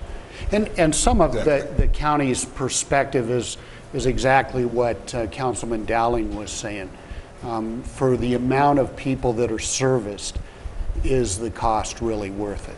I mean, not only related to what the county's spending, but also what's related to the state and what they're spending, what the federal government is spending. Does this really make sense? And so, but if that pleases the council, Mayor, staff will certainly give us about, say, 15 to 30 days to come back to the I council. was going to ask you, it seems like because there is no legal agreement that time is of the essence, although we've been, I guess, doing this for a while, but Vice Mayor? Ridership alone does not cover the cost of transit anyway, right? That's correct. So that's also a very important factor. I could sign on to the city manager's And suggestion. I think so also. Yeah. I think that's a good idea. It's 30 days. And so, City Attorney, we have no signed agreement. Is there an issue with that? Well, Madam Mayor, we're providing the service, and we're providing it lawfully outside our jurisdiction. It's the agreement really speaks to the financial arrangements, so we don't have an obliged partner right now in terms of reimbursing us. But beyond that, I think Rudy articulated the liabilities are ours no matter what. So, you know, it's a difficult situation, but I don't think it's that much more difficult right now because we don't have the engineer. So if 30 days goes by, it's not the end of the world. So I do also like the city manager's suggestion. It would give us some facts and data to... And just to follow up on that, if the council does recall, we have had 2 successful negotiations with both Sedona and Clarkdale, and we were quite readily able to reach agreement with them. And clearly we thought that that was possible with the county too. However, those negotiations just haven't been fruitful. Mr. Dowling? I would just like to make sure, though, that this 30-day gap, is there any way that we can try and work that to where it doesn't impede a possible working ahead with the Verde Valley Caregivers Coalition, so that there is that, could there be a parallel line there? Because what I really would like to say is that I'd like there to be a backup plan in case something doesn't work out, that people can still get a ride from an alternate system. So if we could still, I don't know how that would work, but I would like to not ignore that timeline for them to try and be operational by July. Is that what you said? Yes. So I don't know if taking a month out is going to put them in a bind and not be able to give service to somebody. If we could do that in a parallel way, I would like to see that and continued so that we have everybody covered. And we can certainly make that part of the planning process, see what the options are that are available. That might be turn out to be the best option as far as from the county's perspective anyway. You know, and it might be less expensive for them or something like that. And again, predominantly it is the, we're providing paratransit services, and so that would seem to make the most sense. Right, right. Mr. Howdigi, did you have anything to add? Well, I've been sitting here listening on this issue here, but I think we're on the right track to sit down and get some more information. And just let me add that we've always had a good working relationship with the county, which is something we should try to preserve. And I do understand the money side of it too. So if we can look into it and come up with a better understanding what the costs are, and I think we'll be better off. Okay, great. And so I guess the direction is continue to look for solutions. And come back with some more information, specifics. We'll move forward with that then. Thank you, Council. Thank you very much. Thank you. Thank you, Mr. Norman, for your trip up, and have a safe trip back. Drive carefully. Yes. Okay. Okay, item number 1 is acceptance of Library Services and Technology Act grants for the Cottonwood Public Library. We have Ms. Vanessa Ward with us, our library manager. Good evening, Madam Mayor and council members. I will make this very brief. I brought Liz Guerrero with me. She's the youth services clerk, and she applied and received the $20,000 grant. I applied and received the $18,000 grant. These projects were funded with funds granted by the Arizona State Library, Archives, and Public Records Agency, a division of the Arizona Secretary of State, under the Library Services and Technology Act, which is administered by the Institution of Museum and Library Services. We are here for you to accept and tell us we can go forth, and if you have any questions, we can answer them. Mr. Pratt? I am so happy to be able to say this. I have to say it at least at one meeting. It's an NB. I think this is a no-brainer. It will cost the city nothing, and it will enrich our citizens' lives, allow us to provide. I read through this. I think there's some great programs there, great partnerships. So I think it's a no-brainer. I'm all for it. And I just want to say, just reading through here and all the plans that you have to do, you guys are doing the most awesome work for our children and our teens and our adults and everyone, families, seniors. But you've really, I mean, you're really on a roll with helping out kids and making the library a place they'll want to be. We're I really trying. commend you. Thank you. You can see a lot of progress in that area. So I agree with Mr. Pratt. Any comments from members of the public? If not, I'd entertain a motion. I move to authorize the acceptance of 2 LSTA, Library Services and Technology Act, grants to fund equipment for a small computer lab and to form partnerships with citizens of the community. Second. Mr. Pratt made the motion, the Vice Mayor seconded it. All in favor? Aye. Any opposed? Motion carries. Great Thank job. you. Great job, guys. Thank you. Keep up the good work. All right, item number 2 is consent of assignment of tenant rights for Lot 103 of Cottonwood Air Park from Shirley A. Sites to Secor Investments, or maybe Sycor Investments, LLC. Ms. Jimenez? Yes, Madam Mayor. How do you work those in blue so you can just click on them and it goes? That comes that way from that. From Mr. Sides requesting the transfer of the assignment of tenant rights for Lot 103 of Cottonwood Air Park, which is currently held by Shirley A. Sites, and they're requesting to transfer it to Sycor Investments, LLC. Mr. Sites is present tonight if the council has any questions for him. Any questions for Mr. Sites on this?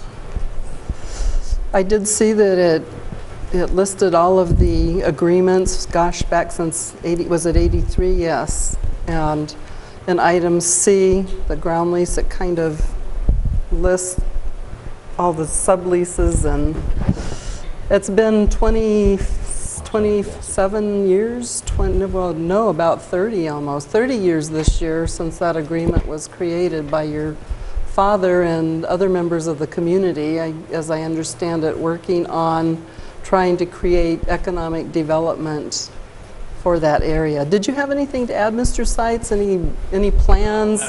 Any jobs planned for the area? Or? You know, it's a family business. It employs my wife and I, and you know, we do bring money into the community with this. I mean, we provide a service that right now about 20% of our tenants are from out of state, and so their money is coming in every month, and then they come in and spend 3 or 4 months a year in town at Dead Horse and shopping and staying here in town. So it's providing a valuable service to the community. We're just asking right now that we transfer it from Shirley Sites to our corporation and continue to operate as we've been.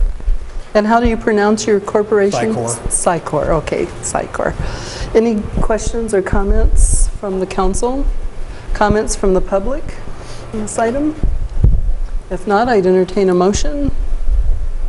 I'll move to approve the consent of assignment of tenant rights for Lot 103 of Cottonwood Air Park from Shirley A. Sites to Sycor Investments, LLC. Second. Okay. Who seconded it? Me. You did, okay. Councilmember Elinsky made the motion. Councilmember Dowling seconded it. All in favor? Aye. Aye. Any opposed? Motion carries. Thank you very much. Item number 3 is request from Mingus Union High School for reduced fees for use of the Cottonwood outdoor pool facility. Mr. Faust. Madam Mayor and Council, packet information is requested by Mingus Union High School for reduction of pool fees, and we have an IGA with Mingus Union High School at this point in time that was signed on June 19th, 2012. Or actually, the council approved it, and the high school went ahead and signed off on that as paying at a 50% cost with a potential of a 10% cost increase per year. And as it pertains to the overall exclusive use of the Cottonwood outdoor pool. Again, I wanted to make sure that it's identified that it is an exclusive use scenario as it pertains to Mingus Union High School. The total cost in 2011 were identified at approximately around $17,000 to $17,500. The $8,500 was a split 50-50 in order to assist the high school at that time period, and the city both in the context working things out together. And this year the cost would be $9,350, adding a 10% cost increase due to the fact that we're seeing chemical costs as well as transportation costs, utility costs have all gone up to approximately $22,000 to $23,000 for the last time period of exclusive use from around August 15th through around November 6th or 7th of the year.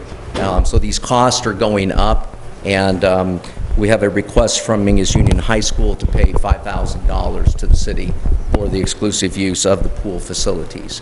And so we're looking at council's consideration for the request from Mingus Union High School to reduce facility use operation fees for the 2013 season. Are there any questions? Mr. Garrison.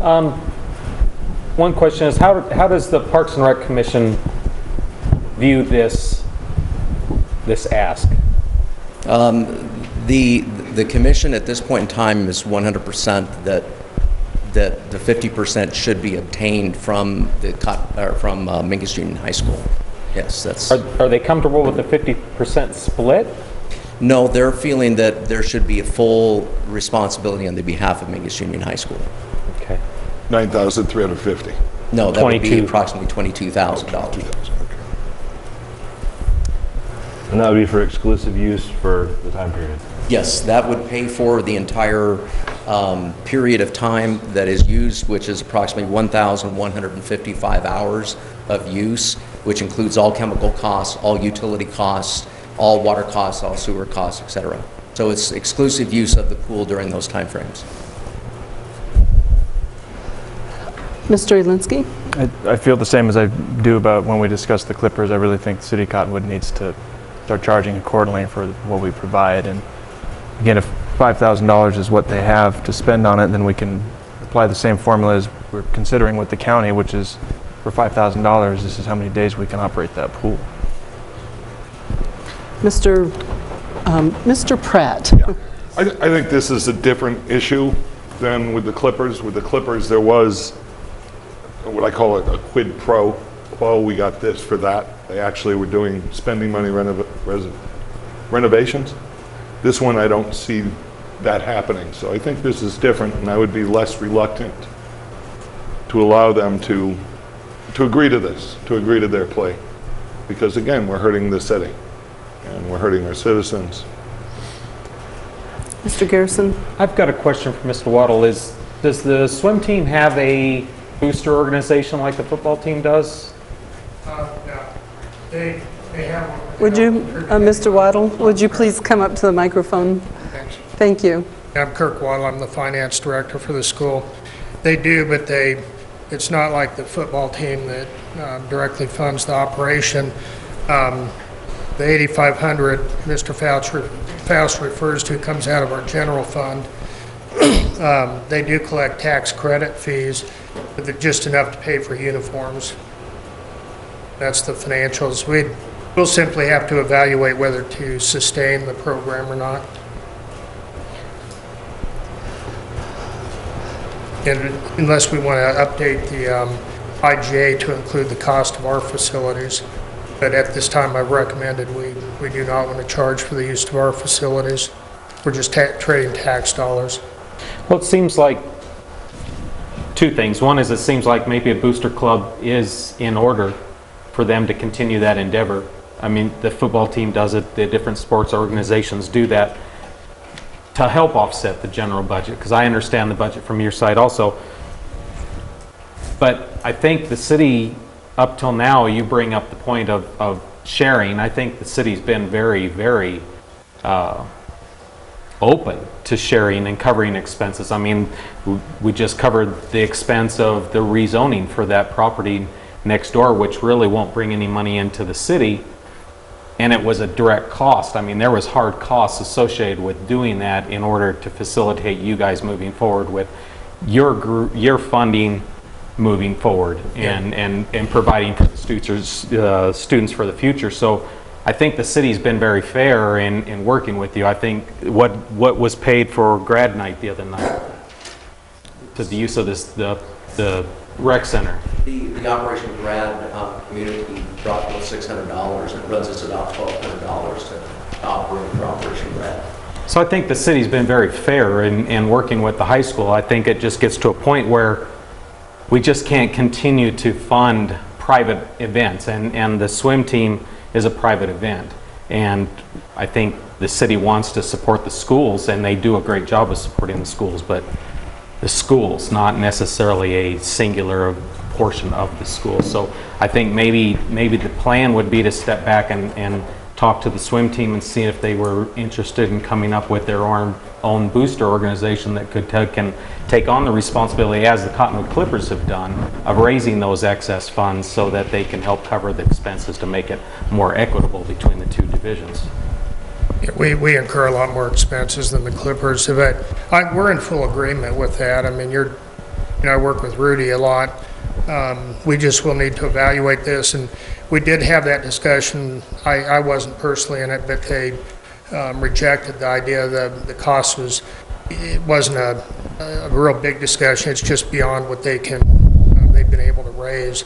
They do car washes and sell cakes and things. They just can't raise that kind of money. And we've lost 33% of our funding in our general fund from the state. And so we'll just have to evaluate whether we sustain the program or not. We don't have any plans to eliminate it. I don't want to say that, but we need to have that discussion with them and see if they want to do what the basketball, all the other major varsity organizations do.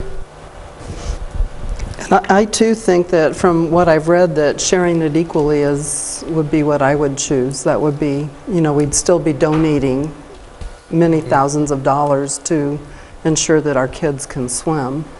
But I think just partnerships are partnerships, and it's, we're going back to our staff a second round in our budget too, and saying cut some more. So it's so difficult right now. But well, we're in agreement that I wasn't sure if there was a direct proposal this evening or not until I talked to Mr. Faust. Mr. Foist would have been here, but we actually eliminated his computer account today, so he's definitely retired, or he would have been here. And our new superintendent is in town, but he's in high demand right now, as you can imagine. So I appreciate your time. Absolutely. So what we're looking for is what we can support, and we would need a motion as far. Any comments from members of the public on this item? We'll be sure to get the public's input too. Okay, so before us tonight is what we want to fund. Do we want to fund the half? Okay, the half is 93. No, that's their last year's fees plus a 10% increase to try and bring it in line with half. It's still far below half. Exactly. Oh, okay, so half would be 21 to 21. 11. We were looking at around 22,000. 22 would be half for them. 11,000. But again, according to the IGA, we can only go up 10% per year. And in context with the legal document, that's what we would do. That's why we were looking at 9,350. That's adding the 850 onto the 8,500 to come up with the 9,350. So, I mean, one thing we need to remind the public especially about is that when we went to, we had a little bit of funding left over from our rec center, and we put $1.5 million. $1.3 million into the pool to make it, is it Olympic? Is that what you call it? It's a competition. Competition pool. So that our children, our teenagers, our students would have a place to swim. So we were very committed. We sunk a boatload of money into that pool so they could use it. So it's not like we don't care about our kids. We do. We're very devoted, caring, and want to do what we can for them. Yes, But budgets are budgets. If I might add also, Madam Mayor, I know that when we look at the past 25 years, we've not charged anything off. Definitely a pool is a black hole, and it's one of those things where it needs an awful lot of money in order to keep it up, keep it clean, et cetera. Personnel costs are extreme, as well as the chemical costs, et cetera. But again, there really hasn't been any shared facilities with the high school since around 2010 that I'm aware of, unless there's some extraneous ones outside the recreation department, which there might be, but I'm not sure. I know that we don't have any anymore. As of the recreation center being built, that was the direction we took, is that there was no longer that aspect of utilization and cross-utilization of facilities. And but again, a pools operation is definitely a major operation as it pertains to utilization of a facility, say a gym facility. Like, we charge pretty much like $60 an hour for our gym facility and use, which is is probably minimal as it pertains to the square footage. And that's the only thing I know that we have used in the past for our volleyball program and some of our basketball programs, but we don't do that anymore. So again, there was 25 some odd years where there were no charges, and last year was the first time that payment was actually requested through this IGA, and this would be the second year. I think from our packet too, it's important to acknowledge that the cost to run just that pool itself, the outdoor pool facility, were $156,490 last year. That's correct. So it is very expensive to, as you said, provide all the chemicals. So what's the council's pleasure on this item? Mr. Pratt? Yeah, I couldn't approve this motion. So that's my pleasure is to go with at least 50%. Well, do you mean the 93.50, the 10% increase from last year, as our IGA would allow us to do? That's the maximum we could do, right? That's correct. So dividing it equally, the cost would be? It'd be probably $11,000. $11,000. But again, the 93.50 would satisfy the terms of the agreement. Anybody else have any more comments? Mr. Howdigi, do you have any comments on this item? Oh, is he still there? Councilmember Howdigi? Yes. Mayor Jones asked if you had any comments on this item, the Wingate Union High School use of the outdoor pool, please. No, I don't have any comments at the moment, but once again, let's remember that we've always cooperated with each other, the school with the city, and the city with the school. So I don't want to jeopardize any of that. The company's kind of scratchy right now, so I'm sorry for not responding right away. So I think I totally agree with Mr. Pratt. Our school is very important to us. We've proved that over and over by the actions that council has taken, and we value our school and our relationship. Mr. Elinsky? I have a question. When does the IGA expire? I'm just reading through it right now. It doesn't specifically say. Is it just we renew it every year, or can we? July 1. And then I think it has a 60-day separation clause, if I remember. Separation clause, I'm I not think sure there's- exactly what the notice is. But Yeah, I'm not sure. I just see a termination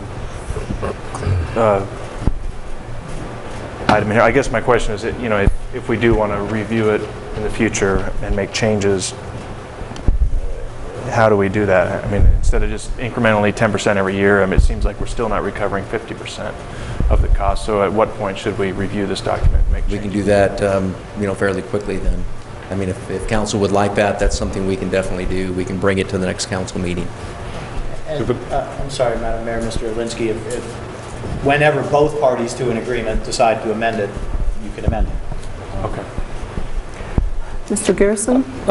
One last thing. I think beyond the 50-50 split, I think we really need to step back and look at how many people are being served by the amount of money we're putting into this. This is the same discussions we just had with the buses. Are we taking away services from those people using the regular service life of the pool and of the rec center in order to provide for a very small group of people who have a very specific use of one of those facilities. So I would be in favor of proposing to the school that they come back with the $93.50, but I really think the bigger question is, do we want to continue to bite off all that extra regardless of whether they can ever come up to that 50% or not? Madam Mayor? Yes, Mr. Bartosh? Just as a part of the background of this discussion is, and correct me if I'm wrong, Richard, but the policy for Parks and Rec has always been to recover 50% of the cost of providing these programs. And so that's what kind of that's what served as kind of the basis for this agreement, was recovering 50% of essentially what is a sports program. Right. The 1993 Parks and Recreation Code that was authorized by the City Council addressed that all youth programs would be charged for cost recovery would be 50%, and then all adult programs would be 100%. And certainly the council could look at that and reconsider that policy. I guess where I'm coming from is we're operating the Parks and Rec Department on a very large black hole, and it seems like we need to do whatever we can to try and bring those costs back together, even considering the fact that we've done everything we can as a city to support these youth programs. I think we still have to figure out how to start getting those budget lines back together again, and maybe not being able to provide 50% support to such an expensive endeavor might be where you start drawing those lines. Right. Staff never really figured that in reality the chemical cost and transportation costs would go up this extreme over the last 18 months. And that's a lot of what's transpiring out there. And of course, Mingus Union High School also knows the same thing. We all do. It's even in our own personal budgets, but that's how things are getting. But within the chemical capacity of use and the utility costs, everything is starting to skyrocket. Mr. Pratt? Yeah, I think when we do renegotiate the IGA in July, I think we need to ask for the $93.50 for now. We need to look at going to 50% at least, because we can't just afford to subsidize a small group of people like Councilman Garrison said. But I do hope people recognize that we really have worked with the high school and been good partners and have tried to help them when we can. If I may, most communities that we talked with 18 months ago to 2 years ago, as it pertains to this, when there's exclusive use, the cities charge 100%. And so, and that means school districts or anybody. So again, with City Manager Bartosh's information, again, we offer that through our code, which is the 93 Parks and Rec Code, and so we followed along with that guideline, and that's fairly much where we've gone with that, which helps them considerably so. But even though rates are rising, and I think we could readdress the IGA as it reflects the full cost of the facilities pertaining to all chemical utility usage, those would be brought to the table each year, and therefore that way we could then look at a 50-50 split across the board. And that's where we should start, I think. All right. And go ahead. Well, another thing that we need to recognize too is they've got exclusive rights to that pool. I was just gonna. And it takes away from some of the other people in the community from being able to use it at certain times. And I've had complaints about that, not because it's the students, but the fact that they can't get into the pool for sometimes swim lessons. They'll go up there and they've got swim lessons going, and then they've got the Clippers, and then they've got one thing and another, and they're members of the rec center, and they expect to be able to use the facilities when they want to. So that's another battle that we have to fight daily with the exclusive rights of the swim teams to be able to use the pool. And we know that the Clippers also, I think within the IGA, we offer the marketing capability of even they could put up banners and brochures on the inside of the pool area in order to make money. That hasn't been done, so that's something that they might want to take a look at. We authorize Little League to do that, and Little League does make a lot of money as it pertains to that on hanging the banners on our fences. We would offer the same thing as it pertains to that, and I think that's in the IGA, is we offer the marketing promotion opportunities for them for this purpose. I think we have to keep in mind if we need to go to the high school and ask for the use of their auditorium or any of their facilities, that we need to know that we're going to pay, because that's, you know, the fair thing to do. I don't think we should be expecting things for free either, right, with this kind of an agreement. Mr. Waddle? Yes, would you please come up to the lectern? School boards where I just, the only thing I can say is I understand everything you're saying, and actually I think it's, I don't want to get mixed up with the Clippers, because they have absolutely nothing to do with our organization. They're great, we have a lot of club teams and they help the school. But what you're saying in the cost of the use of this pool, and this is what I do for a living, just like Rudy, and you can tell you have to have a shaved head to be a finance person. So. But anyway, if we terminate the use of the pool and end the swim program, the idea is you would then not incur $22,000, and that's something to keep in mind. Is if because I still don't feel that those are truly incremental costs, because if we don't use it, I've been told it shuts down, all costs go away, and the costs that we're being charged, and it's hard to understand 3 months costing $22,000, and if we do not use the pool, do those costs truly go away? So you drop the cost? No, there's still operations costs that pertains to. We still have to maintain the cycling of the pool facility. So we have to keep the engines on, so to speak, so we power it up. We definitely have to run it less, but we definitely will cycle it so we don't get tons of algae growth, and we have to also add chemicals into it. So not all of that would go away, but a lot of it would. Yes, that's correct. Yeah, I just want to make that point that we don't generate $22,000 worth of cost, but I understand where you're coming from. I mean, I understand that we're still not going to charge for our facilities. We just we just haven't ever done that, and we enjoy the use of your police force and fire department frequently, and so we're not going to charge for the use of our facilities, because we just trade tax dollars.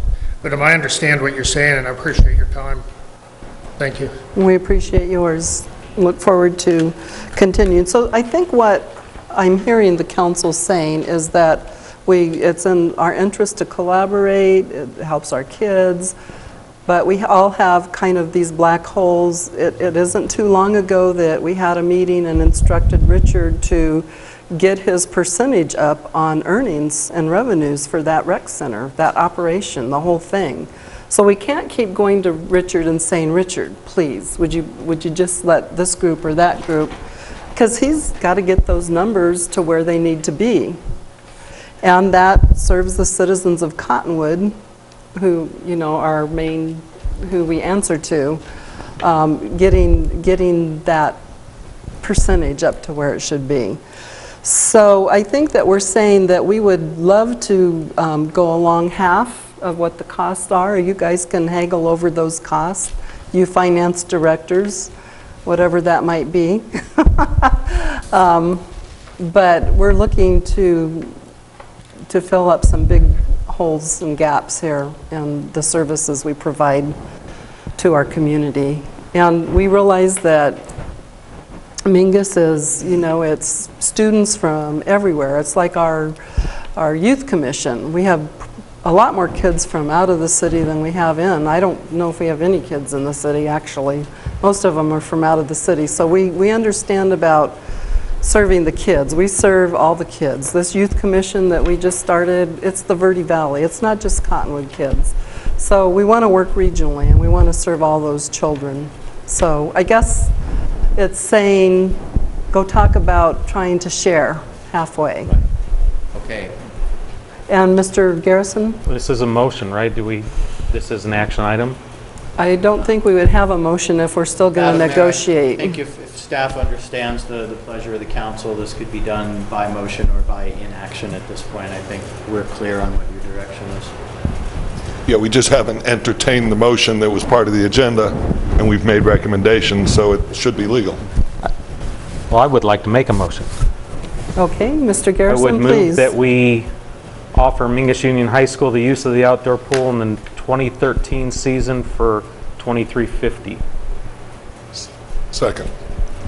Okay, so Mr. Garrison made the motion, Mr. Pratt seconded it. All in favor? Aye. Aye. Any opposed? So the $23.50 is the full amount. No. 20 or $93.50. Sorry about that. I'm reading the wrong line. Sorry. $93.50, which is the last year's amount plus the 10% buffer, which Madam still Mayor, doesn't bring us to the 50. Keep our record clean, would you? Would you please restate the motion? I move that we offer Mingus Union High School the use of the outdoor pool in the 2013 season for $93.50. Second. Which is a little bit less than half still, but that's okay. So Mr. That's Garrison made in the line with the motion, contract. and Mr. Pratt seconded it. All in favor? Aye. Aye. Mr. Hudigi? Yes, aye. Any opposed? Motion carries. Thank you, Councilman. Okay, moving on to the next item, resolution number 2700, declaring that a certain document entitled Section 310, Historic Preservation Ordinance, to be a public record. Madam Mayor, I believe I need to step down on this. Is that correct? Wait. No, Historic- you're, no, you you're can simply on the discuss. Historic Preservation Commission. Oh, okay. You may, but you're not required to. You don't have a disqualifying conflict. I thought I had to once before, so for some reason. You just want one of those fancy chairs. I do. Okay, so we have Mr. Scully with us to help explain to the public all of this stuff that we read in our packets. Thank you, Madam Mayor, council members. The next three items are related to the topic of historic preservation. The resolution that's related to the ordinance, and then the district creation. So if you don't mind, I'd give the presentation about the whole interrelated topics because they overlap. And Yeah, so you're just going to explain all these items. There's like 3 or 4 of them here. Yeah. You're going to explain it all together. Just some background. I know the council has heard a number of presentations in the last few years, over extended presentations on the topic of historic preservation, and there are some things related to the background and other organizations. I can summarize that because it relates, but if you have more questions about the background and the other parts, I try to skip through that a little more, because it could spend several hours going over. It's a very, historic preservation has a lot of layers to it, a lot of different groups and parts of it make it work as a comprehensive program. I have a PowerPoint to help me get through it.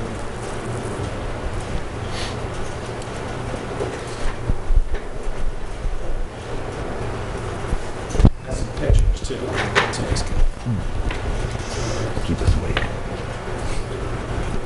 Starting out the issue, why have historic preservation, and just to understand there's benefits, there's economic benefits,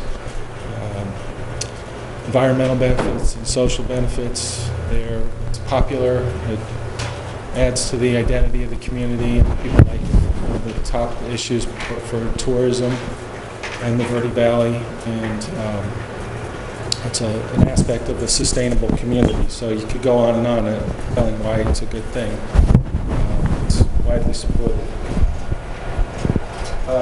Starting point for historic preservation programs comes from citizens, from people, from individuals and private organizations. It's the people who are fixing up their house. It's people who are concerned about keeping track of what happened in their community.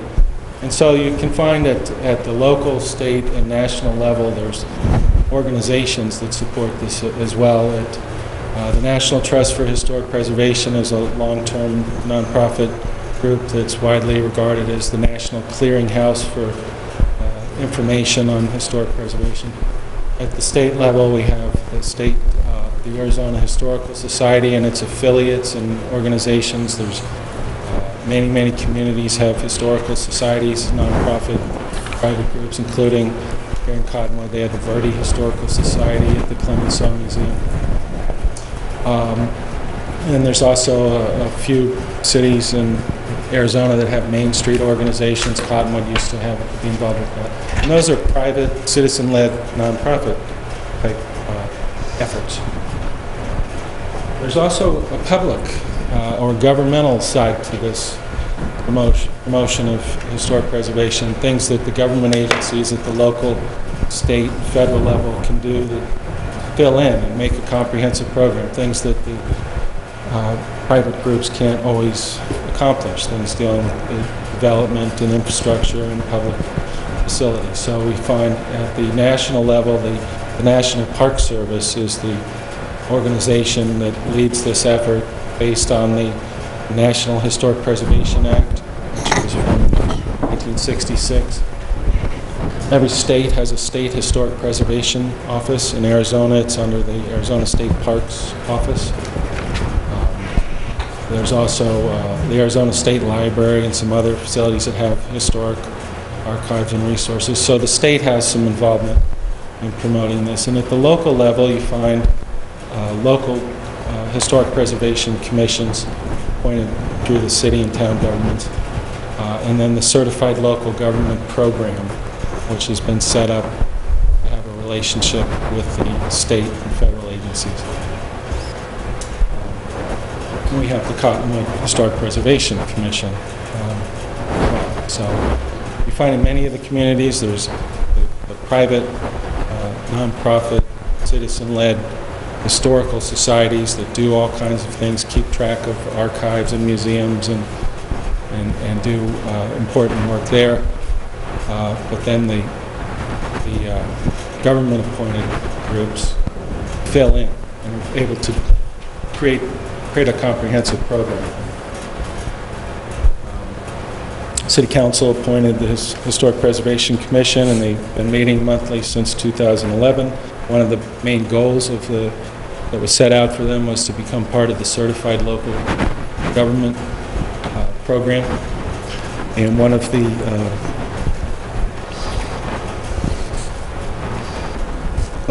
the things that requirements to be the Cottonwood, City of Cottonwood certified under that program. They have several requirements in order to apply to be part of this program, one of which is to have a qualified Historic Preservation Commission.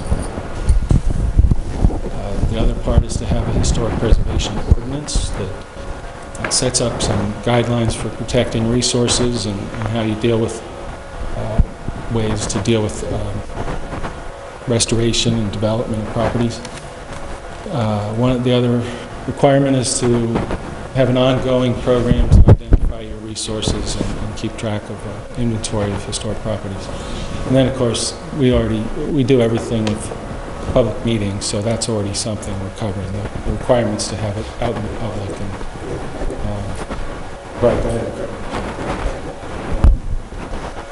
This Historic Preservation Ordinance, which is before you tonight, is one of the requirements of being part of this Certified Local Government Program. And so understanding what that program is part of this. Marianne? Yes. Okay. Thank you for being here. The ordinance would be an amendment to the Cottonwood zoning ordinance. It adds a new section in the procedures chapter on called the Historic Preservation Ordinance.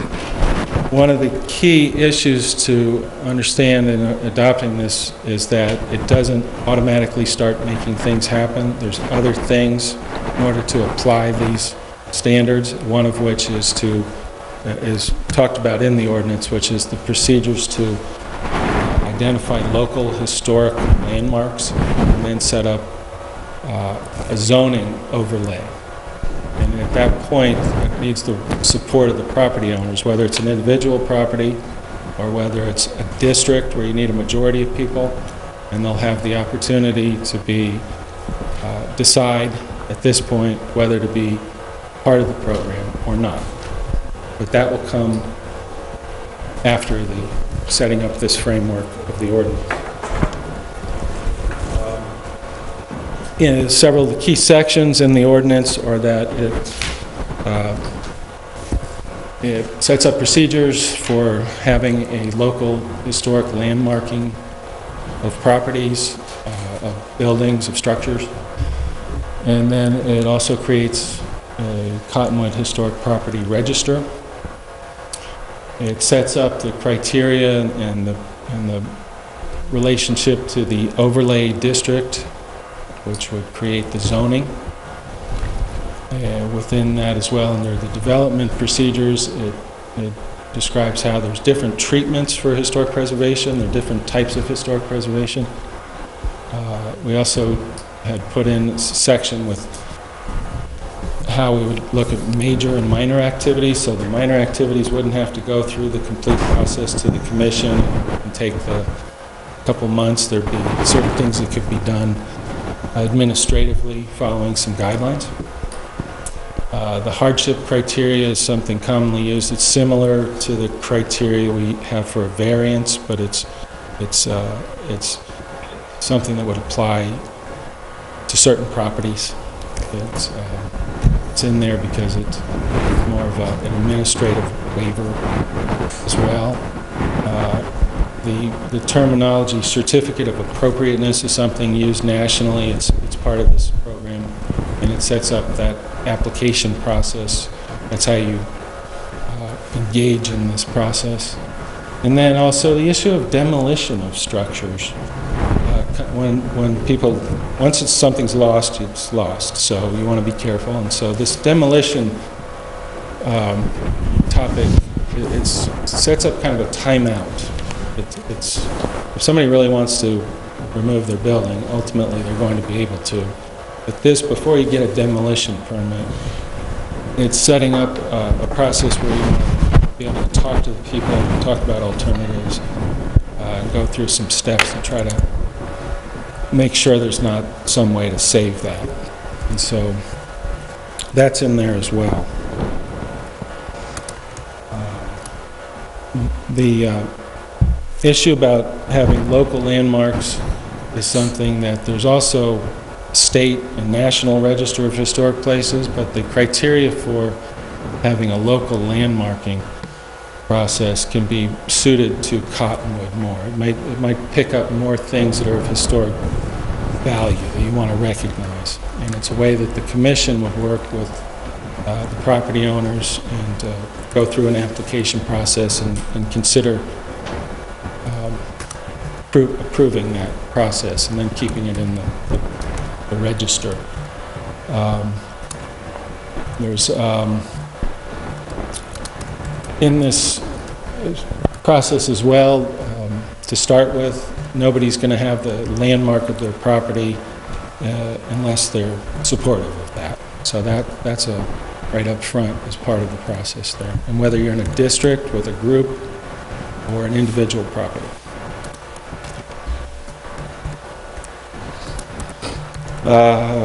We talked about different types of what's the treatments for preservation. There's, in some cases, you're restoring a property to its particular use in a time, maybe the original style and shape of the building, but there's other types of preservation that need standards, and they go through a different type of review process. So they have to be explained in the process. The rehabilitation is when you're turning sometimes a building has a new use. We have several old gas stations here in Old Towns, for example. It doesn't really fit the marketing for gas stations today. They're bigger, they're on major roads. So they're restaurants and cafes and bars. That's a form of historic preservation. That's called rehabilitation. And the ordinance refers to what these are and then refers to criteria for reviewing those different ones. In the relationship of how you're applying these standards is through this zoning process where we'd be creating, the ordinance creates Historic Preservation Overlay District. Cottonwood has not had an overlay district, but it's a procedure and a technique commonly used in many other cities. It's allowed under the state statutes.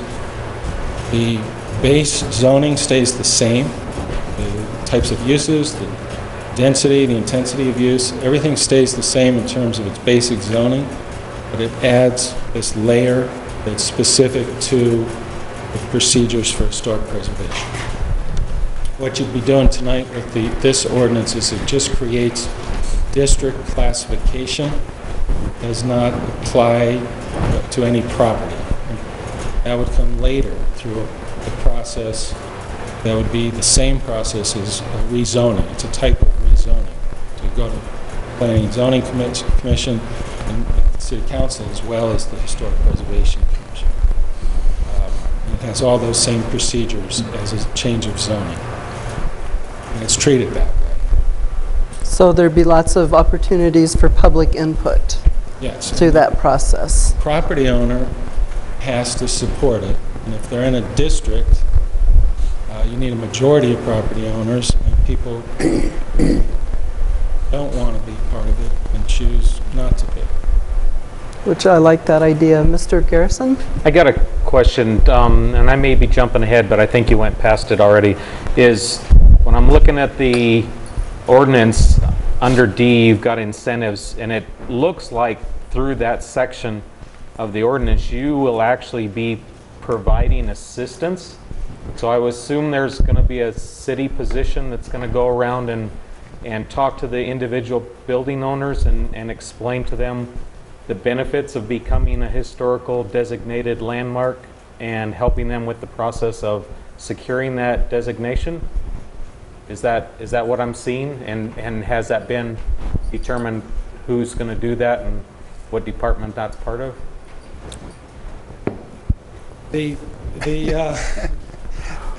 I've got a pretty good idea. I know that the process of development, when you're doing any kind of property development, it's coming through the planning. But this isn't property development. This is actually going into existing buildings.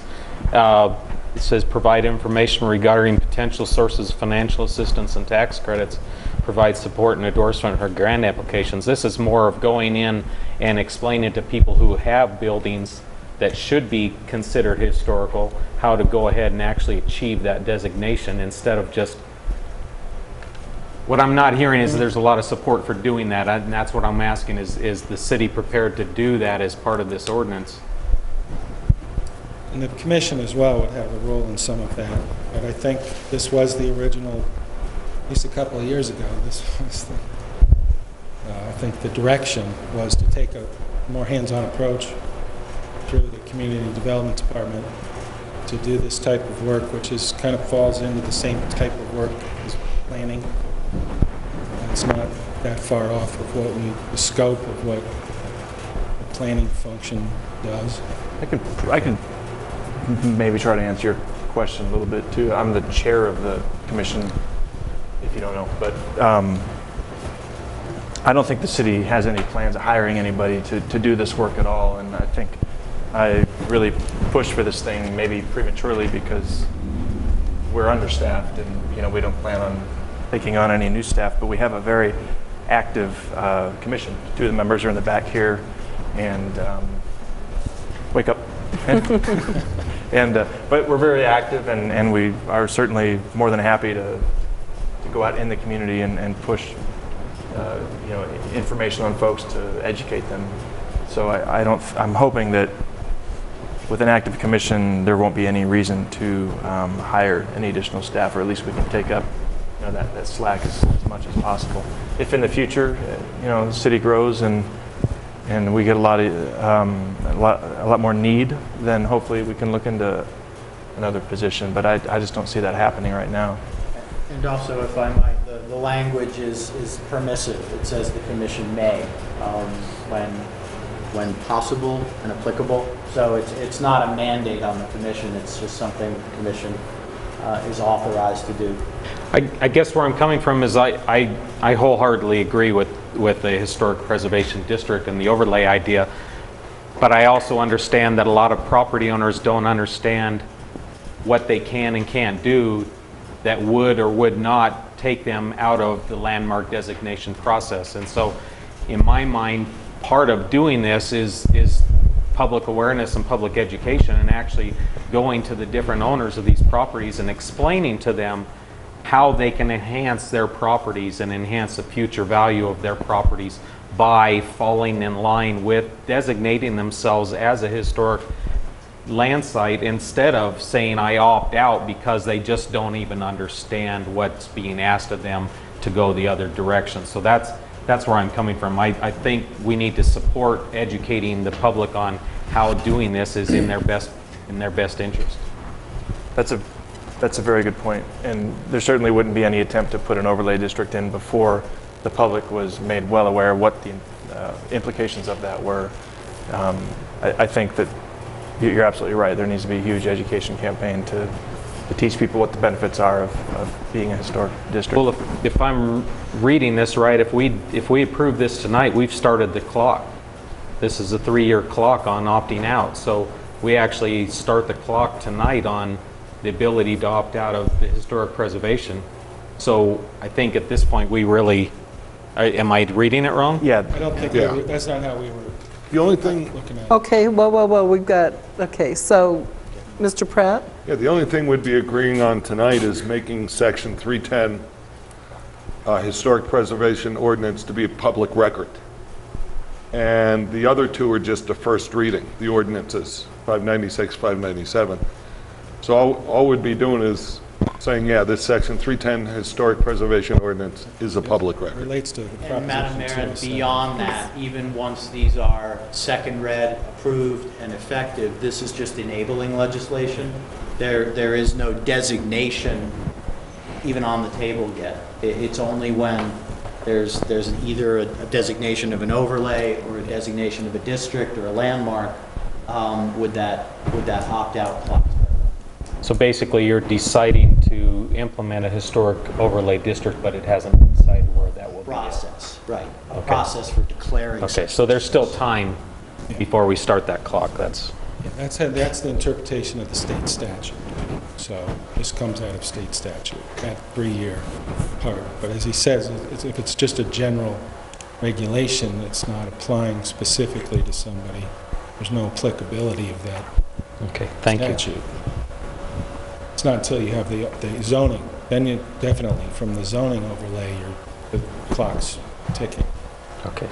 Thank you very much. That's what we were hoping, because it would be difficult. And yet we have done quite a bit of work with the commission for over 2 years. There's quite a body of work been done and ready, I think, to keep moving forward in educational resources and background material. I think you might be surprised how much has been done. What I like about all of this, and I know that it's gone through your processes, a lot of even maybe aggravating some of the members, it's taken so long, but what I like about what I'm reading is that people still have private property rights. We're not taking anybody's private property rights away. They can opt out. There's no forcing someone to do something or be something that they don't want to be involved with. So that's the part I like.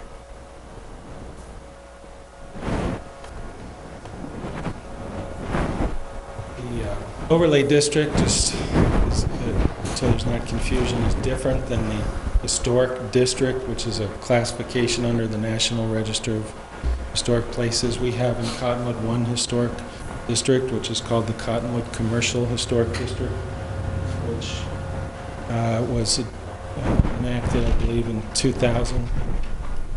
And it covers basically along Main Street between the stone bridges, including the stone bridges.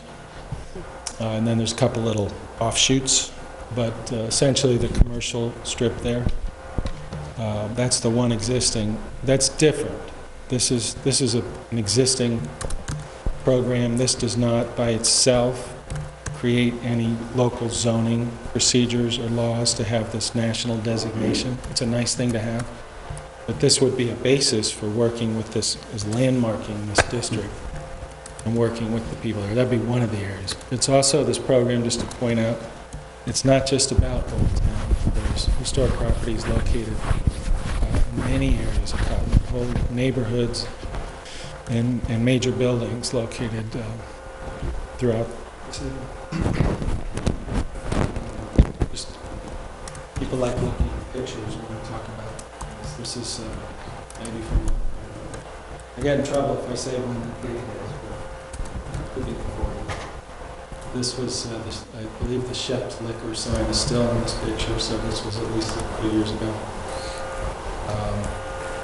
This building is not only in the historic district, it's listed individually on the National Register of Historic Places. It's from 1925. Cottonwood Civic Club, which is the Cottonwood Civic Center, was from 1939. As in the historic district, it could be listed now because it's more than 50 years old. We want the tree back. I think the tree blocks the view of this fabulous building, but Really? that's just me. That's so great for Christmas. Nice tree for Christmas, but It's a fancy new tree.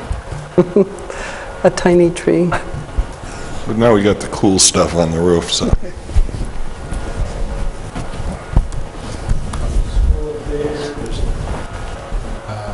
this was the smelter machine shop. It's now the That building has been Senior Center. so beautiful. Love that building.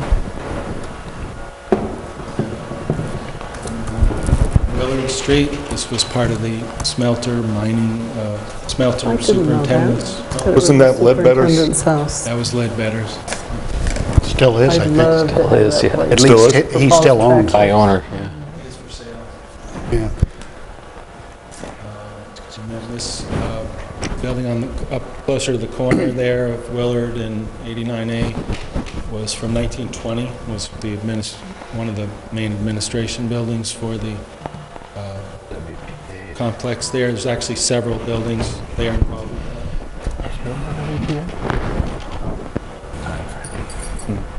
This is just to show that there are some older buildings and some significant buildings. And then I'm guessing this, I'd get in trouble if I saw them asked about the date. The 1920s would be my guess somewhere, because there's Model Ts that are We have a couple of experts here that from could the probably mid-20s. verify that. And then they could tell you when the buildings were and where exactly. Is that Pima Street or Pinal? Or, but that's looking back up Maine, I guess. I would like to introduce Karen Laff and Glinda. For some reason, Farley, sorry. I know that, it's right there. Getting old isn't for sissies. Two of our council people are here tonight. Been sitting through a very long meeting, so thank you very much. So just to recap here, the resolution is the process for declaring the document so public record. I have to go through and read the entire. I don't know why we do that. So Makes it you easier. don't have to publish the whole thing. Word for word. Okay, so then you've got the ordinance 596 first reading, which would be the historic preservation ordinance. And then 597 creates the classification for that overlay zoning district. It does not apply to any specific property.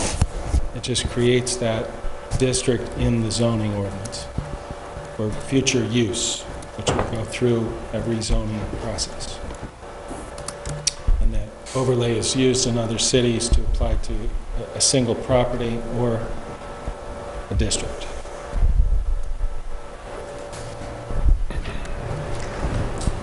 Okay, so questions from the council. Do you want to catch the lights, please? Are you done with the presentation? Okay, we can see now. Any questions, council? Mr. Pratt? I'll make a motion. What about any comments from Mr. Elinsky or from Karen or Glinda on this item? Do you want to comment on anything? No? Okay. I'll just speak on, just thanks again for the support from the council, and it's been a long process, and we are excited to keep moving forward. We have a lot of wonderful plans, and we just really appreciate your consistent support. Okay, so any other comments from members of the public? If not, Mr. Pratt? I move to approve resolution number 2700, declaring the historic preservation ordinance a public record. Second. Okay, Mr. Pratt made the motion. The Vice Mayor seconded it. All in favor? Aye. Any opposed? Motion carries. City Clerk, please read resolution number 2700, declaring the historic preservation ordinance a public record by title only. Resolution number 2700, a resolution of the Mayor and City Council of the City of Cottonwood, Yavapai County, Arizona, declaring that certain document entitled Section 310 Historic Preservation Ordinance to be a public record. Madam Mayor.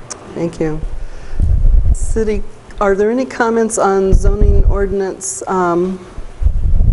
amendment adding new Section 310? Are there any comments from the public? And this is ordinance number 596. If not, City Clerk, please read ordinance number 596 by title only. Ordinance number 596, an ordinance of the Mayor and City Council of the City of Cottonwood, Yavapai County, Arizona, amending the City of Cottonwood zoning ordinance by adding a new Section 310, Historic Preservation Ordinance. Madam Mayor. Thank you. And ordinance number 597, proposed zoning ordinance amendment adding a new Section 427 HP zone, Historic Preservation Overlay Zone. This is the first reading, so City Clerk, please read ordinance number 597 by title only. Ordinance number 597, an ordinance of the Mayor and City Council of the City of Cottonwood, Yavapai County, Arizona, amending the City of Cottonwood zoning ordinance by adding a new Section 427 HP zone, Historic Preservation Overlay Zone. Madam Mayor. Thank you very much. Okay, moving on to item, let's see, number 8 is request from the City of Sedona to co-sponsor resolutions to be submitted to the League of Arizona Cities and Towns Resolution Committee. Mr. Bartosh. Madam Mayor, council members, during the last intergovernmental meeting that the mayor reported on, the City of Sedona came forward with a couple of league resolutions, and as the council will recall, every year the league requests from their members resolutions related to proposed legislative action, state legislative action, and Sedona had a couple that they asked other cities in the Verde Valley to co-sponsor, and so I'm bringing those 2 resolutions to you tonight to request your approval to advise Sedona that the City of Cottonwood will co-sponsor these if the council agrees.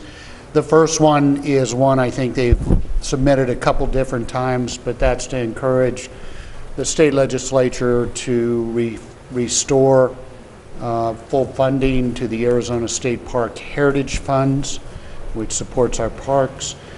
And the second one is, and Steve may be able to help me with this one a little bit more, but this would be a change to our procurement requirements under state statute related to qualification-based selection processes. And I think, as I understand this, what they're asking for is similar to what happened to us with our contract with PCL. When we had a contract with PCL, PCL failed to perform as required by the contract, and so the council canceled the contract, and we had to go back out and request another series of qualified applicants or bidders. The change that they are trying to create in the state statutes is, rather than having to go back out, we would be allowed to go to the second most qualified applicant on the list. And so obviously that would save a lot of time and effort and allow us to go to the next one. Currently we can do this if we aren't able to negotiate a reasonable price for the services that we're requesting. but we can go to the second or third qualified bidder. But where you actually have a contract, then you have to cancel the contract and go back out. You got it. So I think that I think we're missing that third one here. What happened with that one, Mayor, is they were contacted by Yuma, and Yuma is going forward with that resolution, and so Sedona just signed on with Yuma. Oh, I'm talking about the interstate I-17 and I-70, that one? Help me with that one. That wasn't actually meant to be in the legislation, in this legislative request. Okay. That's something that's actually already passed. Okay. And they were making the city aware of it. Gotcha, okay. So, Mr. Pratt. I'm looking at both these resolutions, and they seem to be to our advantage, so much so that they are, again, no-brainers. And we have no members of the public here. Is there anyone in the audience that would like to speak to this item? If not, I would entertain a motion. I move to approve and co-sponsor the City of Sedona's proposed resolutions to the Arizona League of Cities and Towns. I'll second that. Okay, Mr. Pratt made the motion, Mr. Dowling seconded it. All in favor? Aye. Aye. Any opposed? Motion carries. The next item is annual consideration of the appointment of vice mayor. Ms. Jimenez? Madam Mayor, when Mayor Jones was elected mayor, she suggested that the position of vice mayor be considered annually in order to give other council members a chance to serve as vice mayor. So we put this on the agenda every June, and this year we had our election, and we do have new council members that were seated. So just as we've done in the past, we're bringing it forward for council to consider appointment of vice mayor for the upcoming fiscal year. So comments from the council? Mr. Pratt? Yeah, you know, I looked at this and I considered it. In some ways, I'm old-fashioned, and I do subscribe to the notion that if it ain't broke, don't fix it. I think our vice mayor's done a great job. She has more time than those of us that work full-time to fill in for the mayor to attend these other events. And I think the citizens gave her a pretty strong vote of confidence in the election. So I would support having the little one represent us once again as vice mayor. Mr. Garrison, Mr. Elinsky? I did want to throw my hat in, and I know it's out of the blue. I haven't discussed it with anyone, but and I don't want to step on any toes, but I would be willing to, though I don't nearly have as much time as Karen Pfeiffer does, and this is certainly no reflection on her wonderful capacity to serve, but just wanted to throw it out there.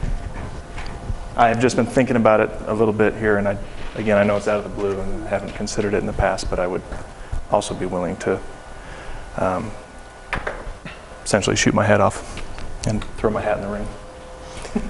So would you be able to fill in for things like if the mayor's on vacation and that sort of thing, would you? Well, I would encourage the mayor to go on vacation, which you don't do rarely, but... This year's not looking too good. Yeah, I think I'll be up in this area a lot more than I have been work-wise, and for this year. And yeah, I would, if I made the commitment, of course I would keep my commitment. That's what I do. So just didn't mean to complicate things. Mr. Dowling, any comments? I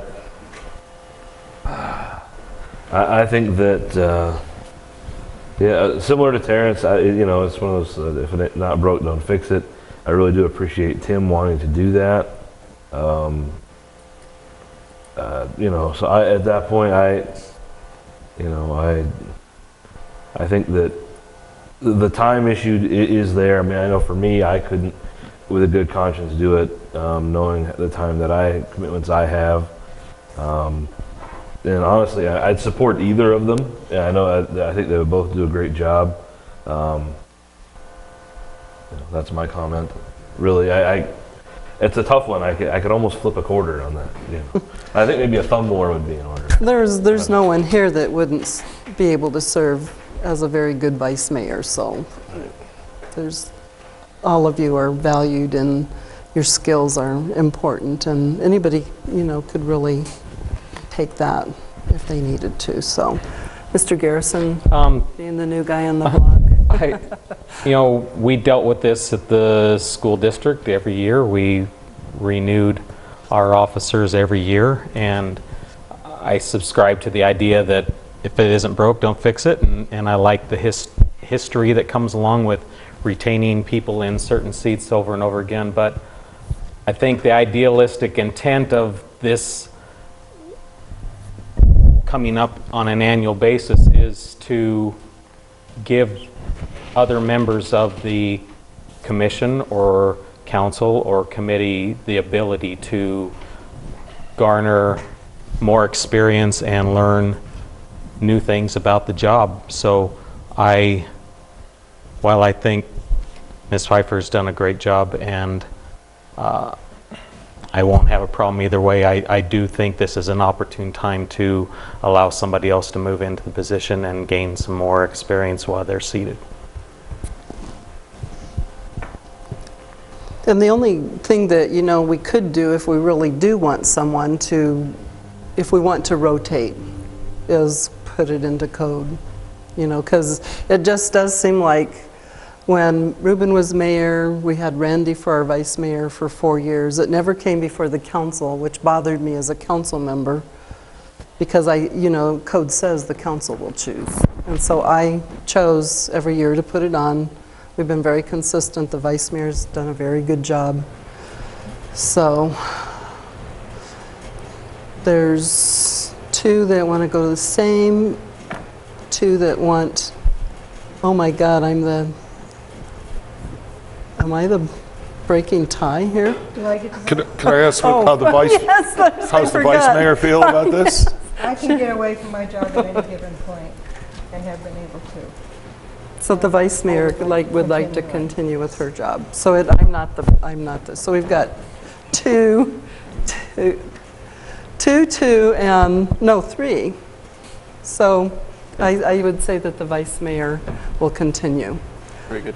But if council would like to review this and maybe put it into code, I think Prescott Valley did that we will take turns where we can change the policy if we want to. I think in terms of taking turns, I would agree with Jesse that it's a huge time commitment, so I don't think that everyone here that serves right now would be able to serve in that additional capacity. So I don't necessarily think we should force people to do it if they don't want to. I just think having it informally like we do it here, yeah.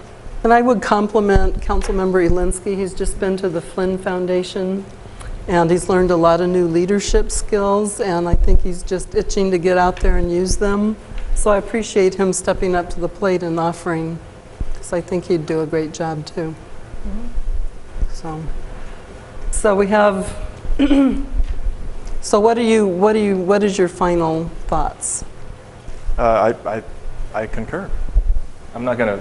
I just throw my hat out there. So that's really cool that you did that. Karen Pfeiffer has done a great job. I have no issues with her being vice mayor at all. So.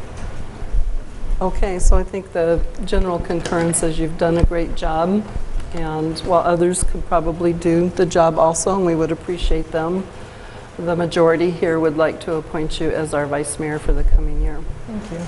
All right, and thank you very much for Madam Mayor, showing for your the record, would the council like to do that by motion? Yes. So I would entertain a motion. I move to appoint Karen Pfeiffer to serve as the vice mayor of the city of Cottonwood. I'll second that. The Mr. Pratt made the motion, the mayor seconded it. All in favor? Aye. Aye. Aye. Any opposed? Motion carries. Okay, next item is council representative appointments to various committees related to intergovernmental matters. And let me get to that item. And again, Ms. Jimenez, do you want to explain it or do you want me to? You can go ahead. Yes, Madam Mayor, along with the consideration of appointing a vice mayor for the year. We also, at this time, consider council representatives for various committees related to intergovernmental regional matters. There's a list of committees that are in your packet, along with the names of the council members that have been serving as a representative, with former council member Linda That goes way back. There's a couple of opportunities for council members to take her place on these committees.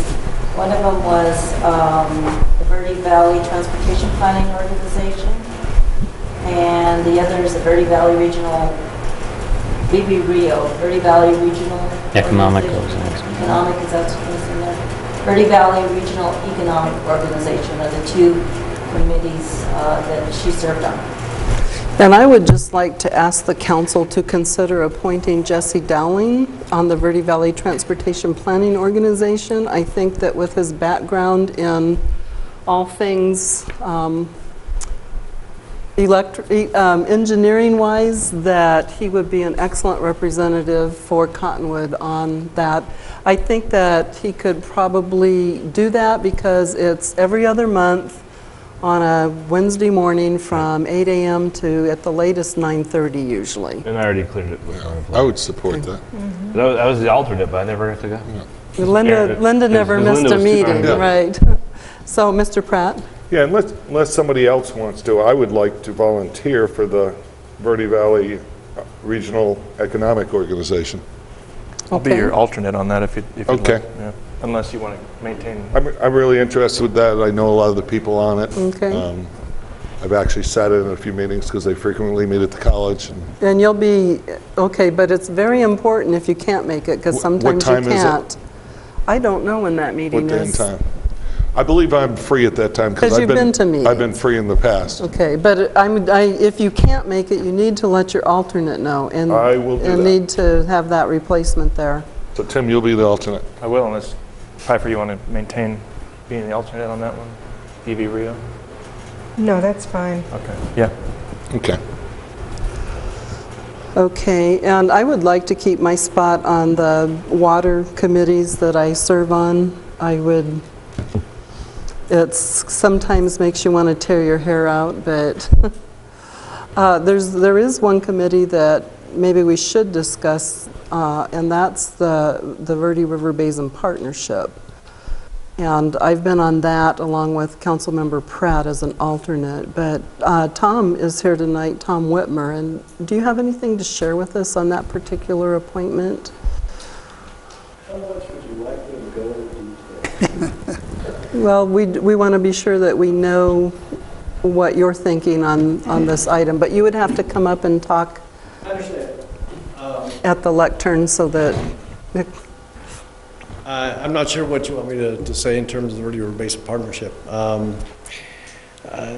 I'm not even sure if we're an actual member of the Verde River Basin Partnership. I don't believe we've ever paid any dues into it. We haven't paid dues. The Verde River Basin Partnership, to give you some historical background on it, it was an organization that was formed by congressional authorization back in 2005, thereabouts, 2005, 2006, 2006 actually. And it was authorized at that time as part of the Ruskin Land Exchange. It was kind of a deal that was cut with Senator McCain. The original intent of it was to try and put together an organization that kind of mirrored the Upper San Pedro Partnership, which Senator McCain was very familiar with at that point in time. The problem being is that when they created the legislation, the direction that was given in the legislation was basically to let the United States Department of Agriculture take the lead on that with support from the U.S. Geological Survey. Never took place.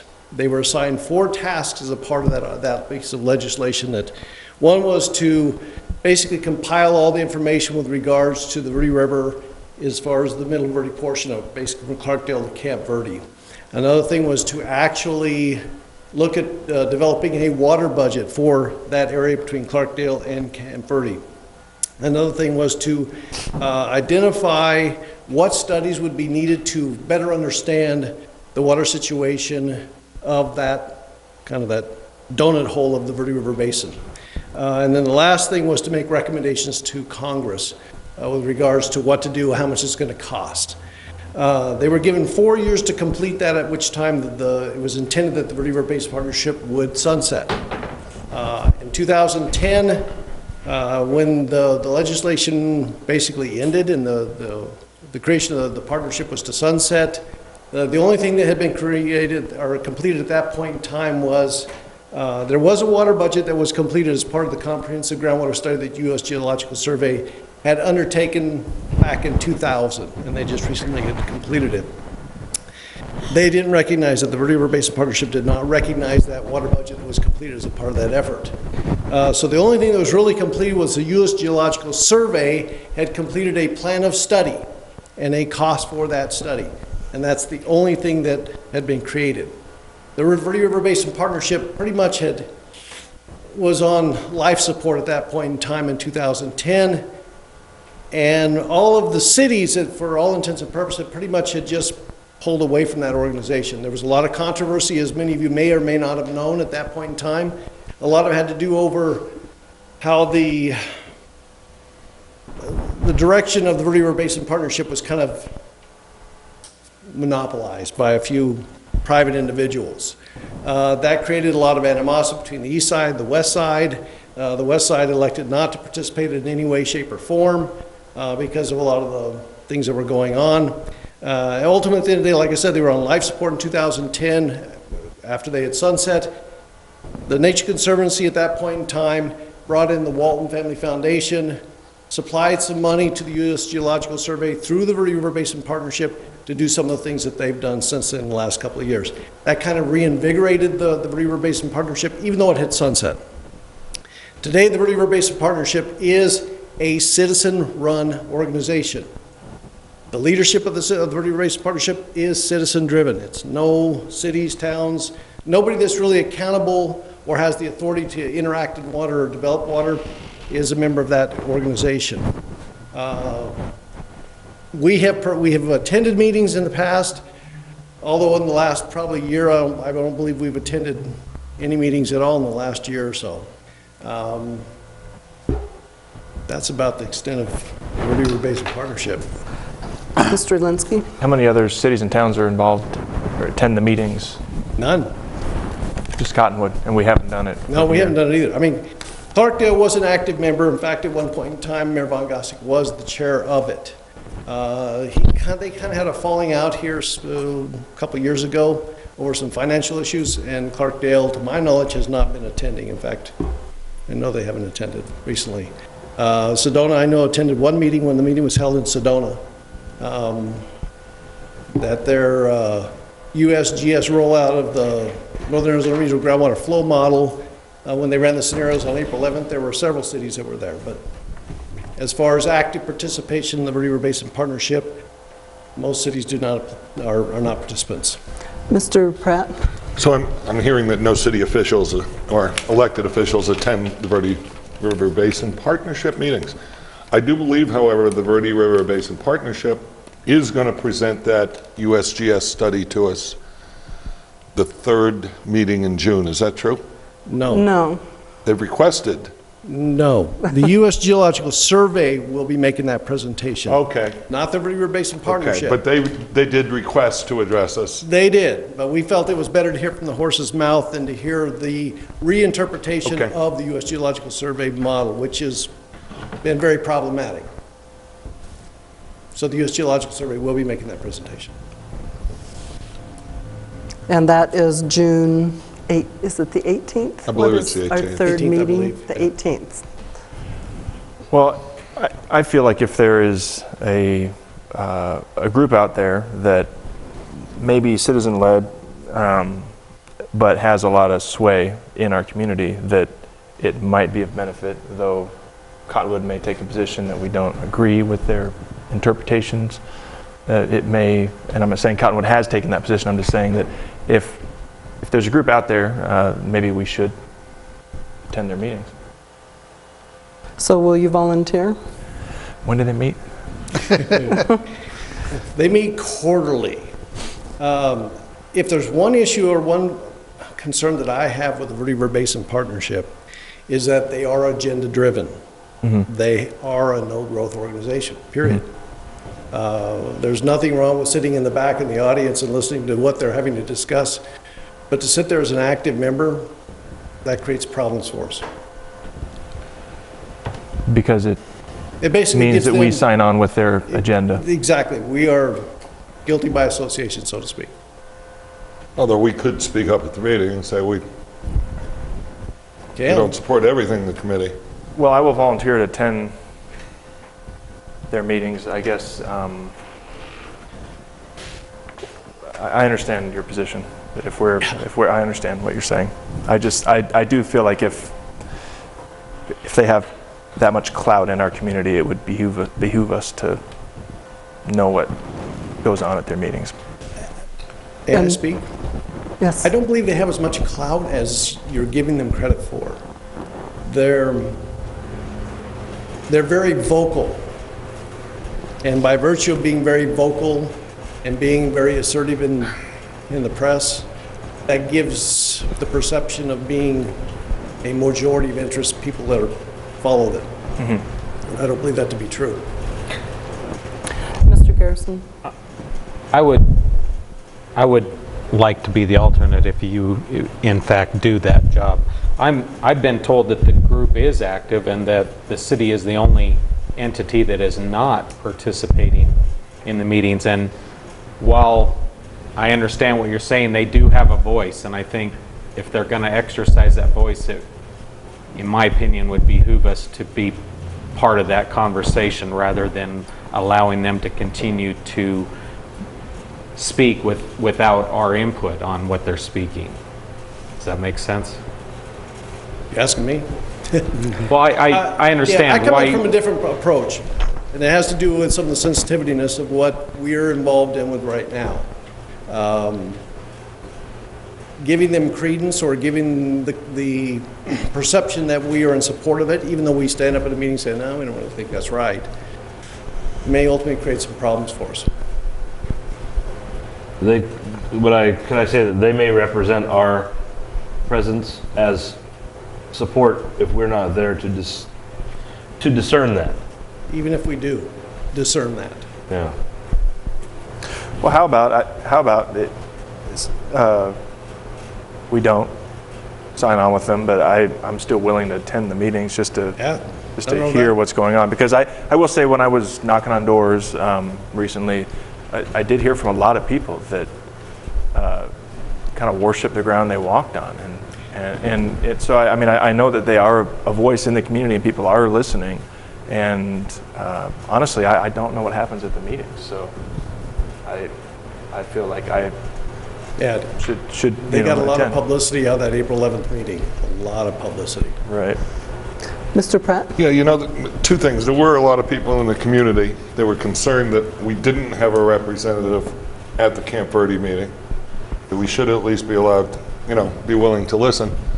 Also, I got an email recently from someone associated with the Verde River Basin Partnership and said, I sent this email requesting that we present to the City Council, and that no one got back to them. Is that? I haven't received anything. Well, and I'm the mayor. May 26th. You'd think they would address I got an me. email it was sent to Bob Rothrock from Brent Bitts. He said, I sent this email to Ms. Jimenez and yet to receive a reply. So, if we're not at least replying to them, I don't believe we should be shunning those folks, even though we think they have an agenda. I'm just telling you, that's the email I got. I didn't know about it. Yeah, if they sent something to the council asking to present, we should at least reply to them. At least I don't think I knew about it. Did I get an I email? wasn't aware of it. Well, it looks I heard that there was a request, but I thought they were working with Tim and Terrence. I didn't know that it says they were hello, working Diane, with and anyone council else. members. So we're all included on one of these emails. But again, once asking to make a presentation. I think once we heard that was a When was the date of possibility, it? we thought that it was probably more appropriate to hear it directly from the USGS. And that's fine, but we should at least respond to them, is what I'm saying. So what date was that email? The original email came May 2nd, and it went to certainly you and Tim and me, and I talked to you about putting that on the agenda. And you said we would do that. And who was it from?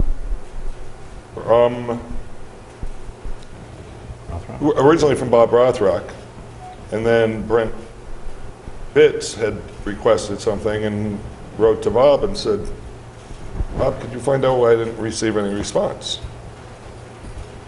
Because he had sent a request to the city on May 17th. But, you know, at least we have to respond to these people. I don't show that I ever... That doesn't look good. A message from him. The last email I got from Bob Rothrock, according to my iPad, continue to search on the server. Well, you're included on this email here, with Tim and me. Regardless of when the emails were sent. I understand your position. I agree. We should have responded. We should at least get back to them and say, we are going to hear the study, but it's going to be presented by the USGS. And I would be happy to do that, Mayor, if who was it from? Was it from Bob Rothrock? I could forward you the whole link. Okay. If you'd like me to do that? Yeah, that's fine. Okay. And if it's the council's pleasure. I'll do it from home tonight from my other computer, because this one doesn't. I can certainly respond, just to let them know we are arranging a presentation of the USGS study. And I apologize, I didn't ignore it on purpose. Just maybe sometimes get more email than I can deal with. Just, it's not good to have people feel like we don't respond to them. Anything else? So Tim has volunteered to attend meetings, and Randy's volunteered to be an alternate. And I'm fine if we don't want to be a member. I mean, I'll still attend meetings, not on behalf of City Council. Informally. Yeah, formally. So, and that's up to the rest of the council. But I do think that I at least feel like I should be present to know what's going on. And I've attended from time to time as well, but sit back, listen, see what they have to say. Depends on what's on the agendas when I attend. You know, and I guess that would be the question, is there really a membership? Or do people just show up? They have a membership. If you look on their, at who they have on the member, it's got everybody and his brother listed as a member. You know, the meetings that I've been to, and maybe they've gotten better since their April 11th meeting, because like I said, they did get a lot of press at the April 11th. I mean, they did one heck of a public relations campaign for that April 11th meeting. What came out of that April 11th meeting that was presented in the paper wasn't even remotely close to what the USGS said in their presentation. But nevertheless, that's what was presented, what was, you know, what people have now read and understand to be the truth because it was in the newspaper. You know, the meetings that I've been to, and like I said, I haven't been one since April 11th, it was pretty dysfunctional, to be honest with you. I mean, I hate to say it in those terms, but it was just, you had, you know, the Sierra Club sitting up there, and you had Mr. O'Halloran sitting up there, and Dorothy O'Brien, and Ed Wolf, and U.S. Fish and Wildlife Service was there. A couple of Friends of the Red Rocks or somebody was up there as well, and SRP. SRP is typically there as well. And that was about it. The rest of it was pretty much private citizens that were Tony Joya, you know, representing themselves, not really representing anybody. Is it the pleasure of the council then that Tim will attend meetings? Yeah. Okay, as a representative of Tim? Sure.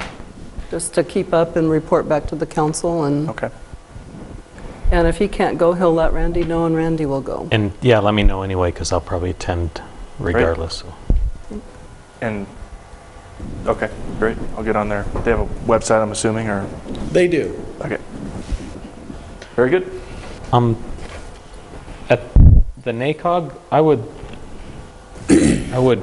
like to take Ms. Nerman's position on that as the alternate if possible. NACOG? Yeah. NACOG is, I've been attending that, but I would be more than happy if you would like to attend instead.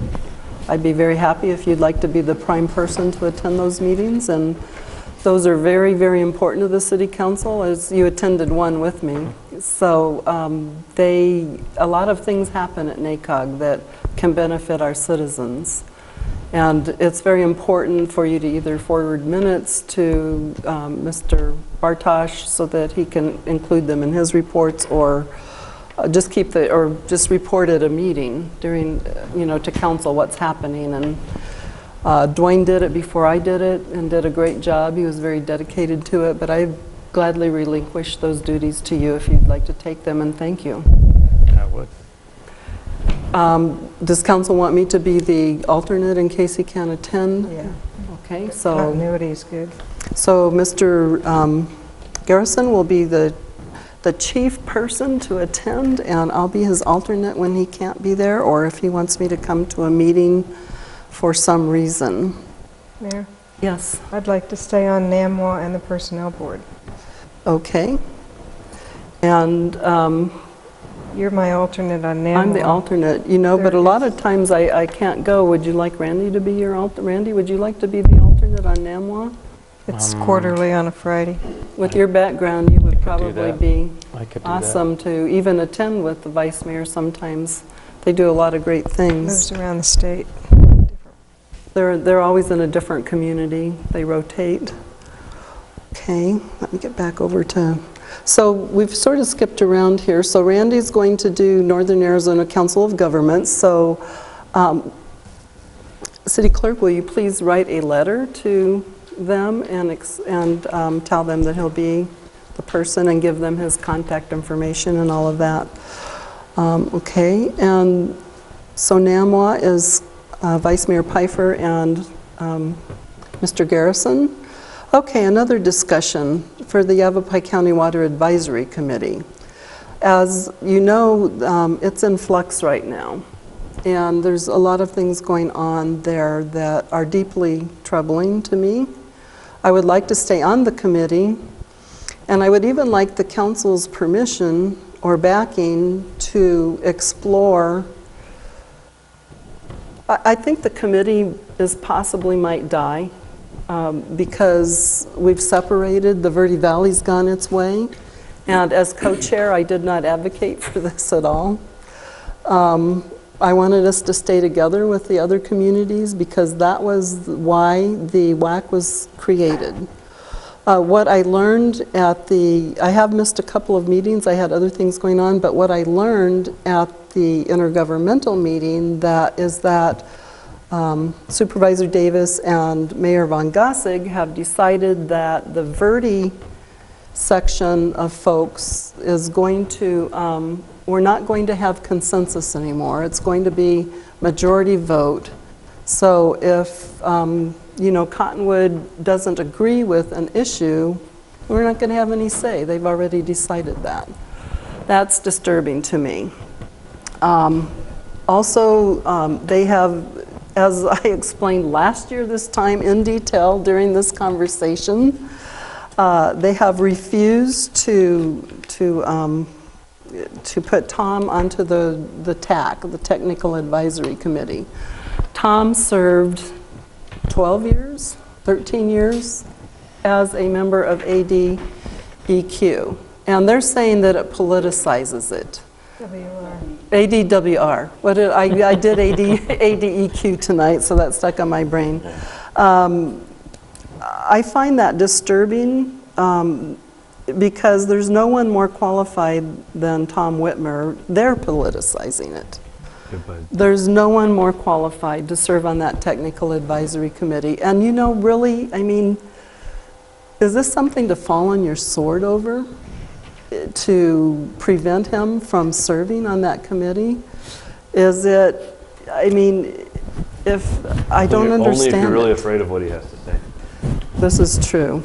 And that's the reason, is because Tom will tell you exactly what the facts are in his opinion, or what the facts are based on the facts, and no one always likes to hear that. So, and then the other thing that they have decided, and I missed the meetings, so I guess they decided it without our input, is they have decided that they're going to invite the NGOs, as Doug Von Gossig calls them, to to collaborate or participate. So what are we going to have then? Another, we just as well combine the partnership with that maybe. So anything that you have to add, Tom, to my observations? Thank you. I would just add, it's kind of interesting in that, when the Water Advisory Committee was originally formed back in 1999, the purpose was to get both sides working together, talking, sitting in the same room, and now all of a sudden, Supervisor Davis has proposed that we separate the two so we get along better. The whole intent was to bring us together, not to divide us, and that's exactly where we're at, back to where we were once before. And if you end up having a middle Verde WAC and a upper Verde WAC, and the middle Verde WAC now is inviting the public in to be part of this effort, you've now got yourself another Verde River Basin Partnership, another CWAG, another VRI, another Verde River Citizens Alliance. I mean, it's just one more group like all the rest out there. And you kind of say, what are we doing here? There's also one other fact that you need to be aware of. The Water Advisory Committee, for all its good intents when it was originally formed, which was a good thing because at that point in time there was a lot of controversy over the proposed Big Chino pipeline and all the rumors and hearsay about what that would ultimately result in, that it was important that we all got in the same room. And it took the county to kind of be the facilitator of that effort to do it. As a result of that, they created the advisory council. Or advisory committee, I should say. It was a good thing at the time because it did bring all the parties together. However, if you look at the structure of the advisory committee on its face, the advisory committee as it is organized is to be an advisor to the Board of Supervisors. The Board of Supervisors have no authority to do anything in water, nothing whatsoever. The one time they were offered that authority was in 2007 when we passed Senate Bill 1575, which gave the authority to cities and towns to adopt a mandatory adequate water supply for new subdivisions. To date, the county has not taken action on that once. So the time that they were given some authority to do something, they haven't done it, but yet they want this advisory committee to be advisors to them on water, which seems to defy logic when you really look at it on its face. So a little concerned about the separation because realistically, we've already got enough contention between east versus west and so on and so forth, and who's going to drive the river up, who's not going to drive the river up or whatever. And yet we're going to divide here and we're going to have this group meeting over here and this group meeting over here, and they're going to be building a case and pointing the fingers at this group, and this will be saying, whoa, what are you doing? It just kind of defies logic. It's kind of like having a married couple that's having problems saying, well, you go sleep in that room and I'll sleep in this room so we can stay married. Stupid. So, yeah, I would like, the council's support in looking at, what kind of groups do we need to, protect the river, conserve. And what surprised me was that at the general WAC meeting, the Board of Supervisors, all 5 of them, decided not to be involved anymore in the WAC. They're going to let John Rasmussen, the coordinator, report to them. And yet, when we separated against my will, separated these groups, east and west side, now the Board of Supervisors is one of the main people that, they're making up the new rules. And my question to the council is, and to staff, is we signed an intergovernmental agreement, and I wanted to have Mary Ann look that up for me. I want to read it again, but our intergovernmental agreement that we signed for the WAC did not say that we were going to, how our vote was going to be, who we were going to invite. So the new group is just like taking off on its own, and I don't know. I'm confused by all of that, I guess. But I don't think that we have signed on to any agreements with the WAC in our IGA that really says this is okay as a council. Mr. Pratt? So, in short, you're saying we should remove ourselves from that committee? Well, I would like to continue. I mean, well, the thing is the folks in the Prescott area have decided to take away half of their funding. Right. Which I guess hearing the Verde side, they're very concerned about that. Well, of course we are, because Prescott paid $100,000, Prescott Valley paid, I mean, they're paying the major funding for all these studies that we've done that benefited the Verde Valley. So should we still attend the meeting? That's what I'm asking or not. Well, What are you recommending? I have planned to try to continue attending the group ones, as long as that doesn't blow up. And as long as Prescott says, you know, we don't want to be a part of this anymore. I think, because that's what we signed the IGA for, that we would continue to work as a group with all the cities and towns and the partners in Yavapai County. So is it possible that their actions with this have invalidated the IGA?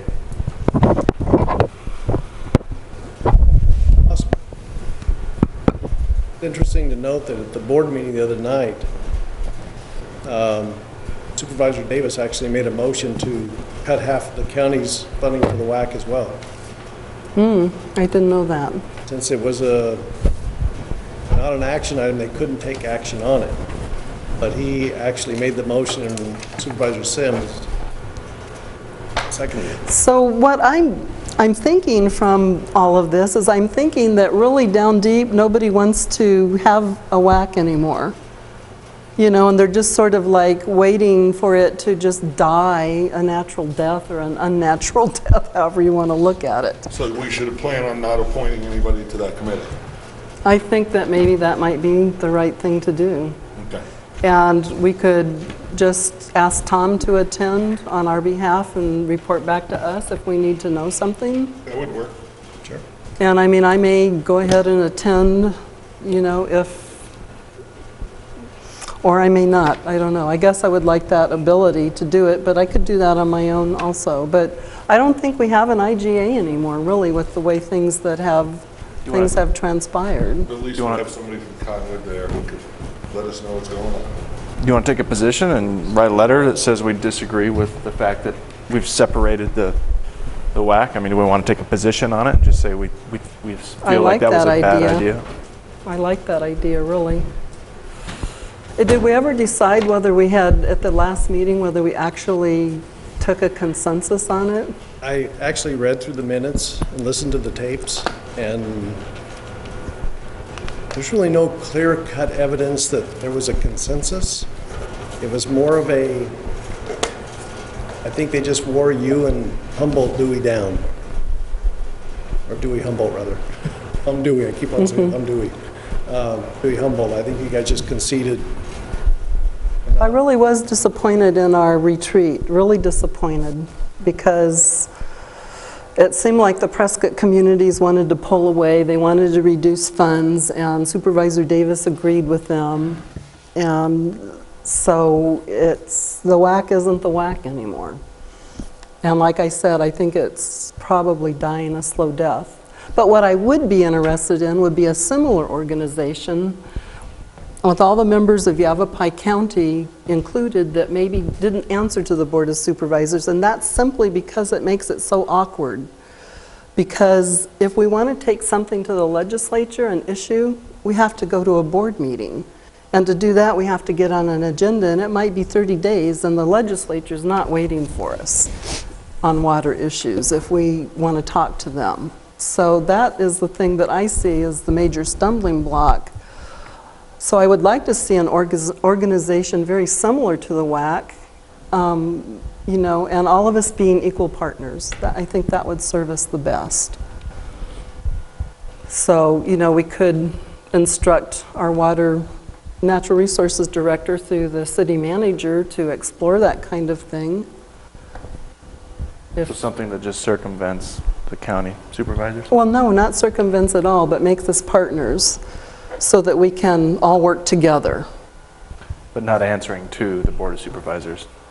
Yeah, the way it works right now is the advisory committee makes a decision. It has to go to the Board of Supervisors for their stamp of approval before they can act on it. I understand. And when the supervisors were sitting at the table, which wasn't the way it started, but it was kind of evolved into that several years ago, because of the inability to be effective and respond very quickly to things that require some sort of response. In fact, the few times that the WAC attempted to do it before the supervisors were sitting at the table, they got slapped for kind of going out without getting approval from the supervisor. So supervisors came to the table, and things, at least they were able to respond a lot better. But now the supervisors have taken the direction to no longer sit at the table any longer, which means now the WAC will have to decide something. It'll go to the coordinator will make a report to the supervisors. They'll say yay, no, or whatever, and then it'll come back to the WAC. Okay. Well, that's an interesting structure. I think we should probably look into that. I think it would be great to reunite. Because we want to work together. And I tell you, when a few years back when the Board of Supervisors decided to put all 3 members on, I was delighted. I liked working with the supervisors. I liked having them sit at the table. And I was really disappointed when they decided not to attend meetings anymore. So I just think that the whole thing is just... Let's have Tom go and report to us. Yeah. So leave it at that. So rather than getting vilified for not being part of it, let's try and get ahead of it. Yeah. And actually be more progressive than what we were getting. Let's get ahead of what's behind us. Right. And say we have our water expert attending the meeting. right. And I would, I know the council, if it comes up on an agenda, will support revising a group that includes everyone in Yavapai County. Yes. I think that was a good group, and the concept is good. And so maybe, with the SciWorms coming up and deciding what we're going to do where and for the future, we all need to be working together. Every city and town in Yavapai County. And we might not, like Williams and some of those in the Coconino Plateau, we might not all decide on the same future, but we will have opportunities to do that. Some cities may, some cities might not. Unfortunately, that's not our choice to make it happen. Right, so but... let's have Tom go. I think Councilman Alinsky's suggestion of drafting a letter of our concerns over the current direction, that's a great one. And we've got a meeting coming up here in 2 weeks, which may be the last one, who knows. Well, let's do that. So yes. And you could present it at that, prior to that meeting, so everybody has a copy of it and they can discuss it at the meeting. So do I hear direction to Tom, or do we need a motion, or just direction to draft a letter for the mayor to sign? Sure. Yeah. Yes. Okay. Just stating the concerns that we've listed here tonight. They're on TV, so we're not trying to hide anything. Yeah. They're trying to be totally transparent. And okay, so we have that one solved. So we've got NACOG, Randy, NAMWA, Karen, WAC will be Tom, the VVTPO will be Jesse, the partnership, Tim will attend on his own, and Randy will maybe attend on his own also, and will attend for Tim if he's not available. Personnel board is the vice mayor. The VV Rio was Terrence. Okay, so now we have another discussion here, the Verde Valley Land Preservation Institute. If you all could get on your iPads and go over to the internet. I actually serve on that. Yeah, you've been serving on that for quite some time. I just want to show you what's on the front page of their website, though. So if you would just go over and type VVLPI into your search engine and go over to their index page. The other day I was just checking the website and wondering, oh, what's going on with this, looking at these items coming up. And I was stunned to see Cottonwood on their index page in a somewhat negative manner. Where's their index page? It's just check verdevalley.lpi.org. Right. Yeah, I'm there. Okay, lobbying for open space. Go down a little bit into that. Which one are we clicking? Oh, here it is. It's just further down. VVLPI. Hold on. I was really stunned to see my name on that page in the city. Yeah. And I was, and I'll talk to Bob about this, Bob Rothrock, and Chip Norton too. I was on the original group. This was created, I think it was the Sedona Academy. It was one of those. Projects on the top. those that, where this was created. And this was never intended to pick on any city or town or person. And I'm stunned at this on the front page of their website. If you will go back to how this was created, this was never supposed to happen. So with that said, if Terrence wants to attend these meetings on his own, I think that would be fine. And who was your alternate? Jesse. I believe I was. Do you guys want to continue, or how do you guys want to handle this? Well, I like what they're doing overall. I didn't see this, and this never came up in a meeting as far as I know. The organization was never created to do this kind of thing, never. To do what now? To lobby against a city or a town. That just wasn't what it certainly isn't true. That's what it was created for. Bob Rothrock was part of that, but Jane Moore we never even met with. Yeah, I don't know. Jane Moore never had anything to do with it. But another thing was that if you go back to this Verde Independent article, where I commented that they have a link here too. Mayor Jones expressed concern that if the city does not move forward, the state might bypass Cottonwood's planning. There is a chance they would break off chunks to sell.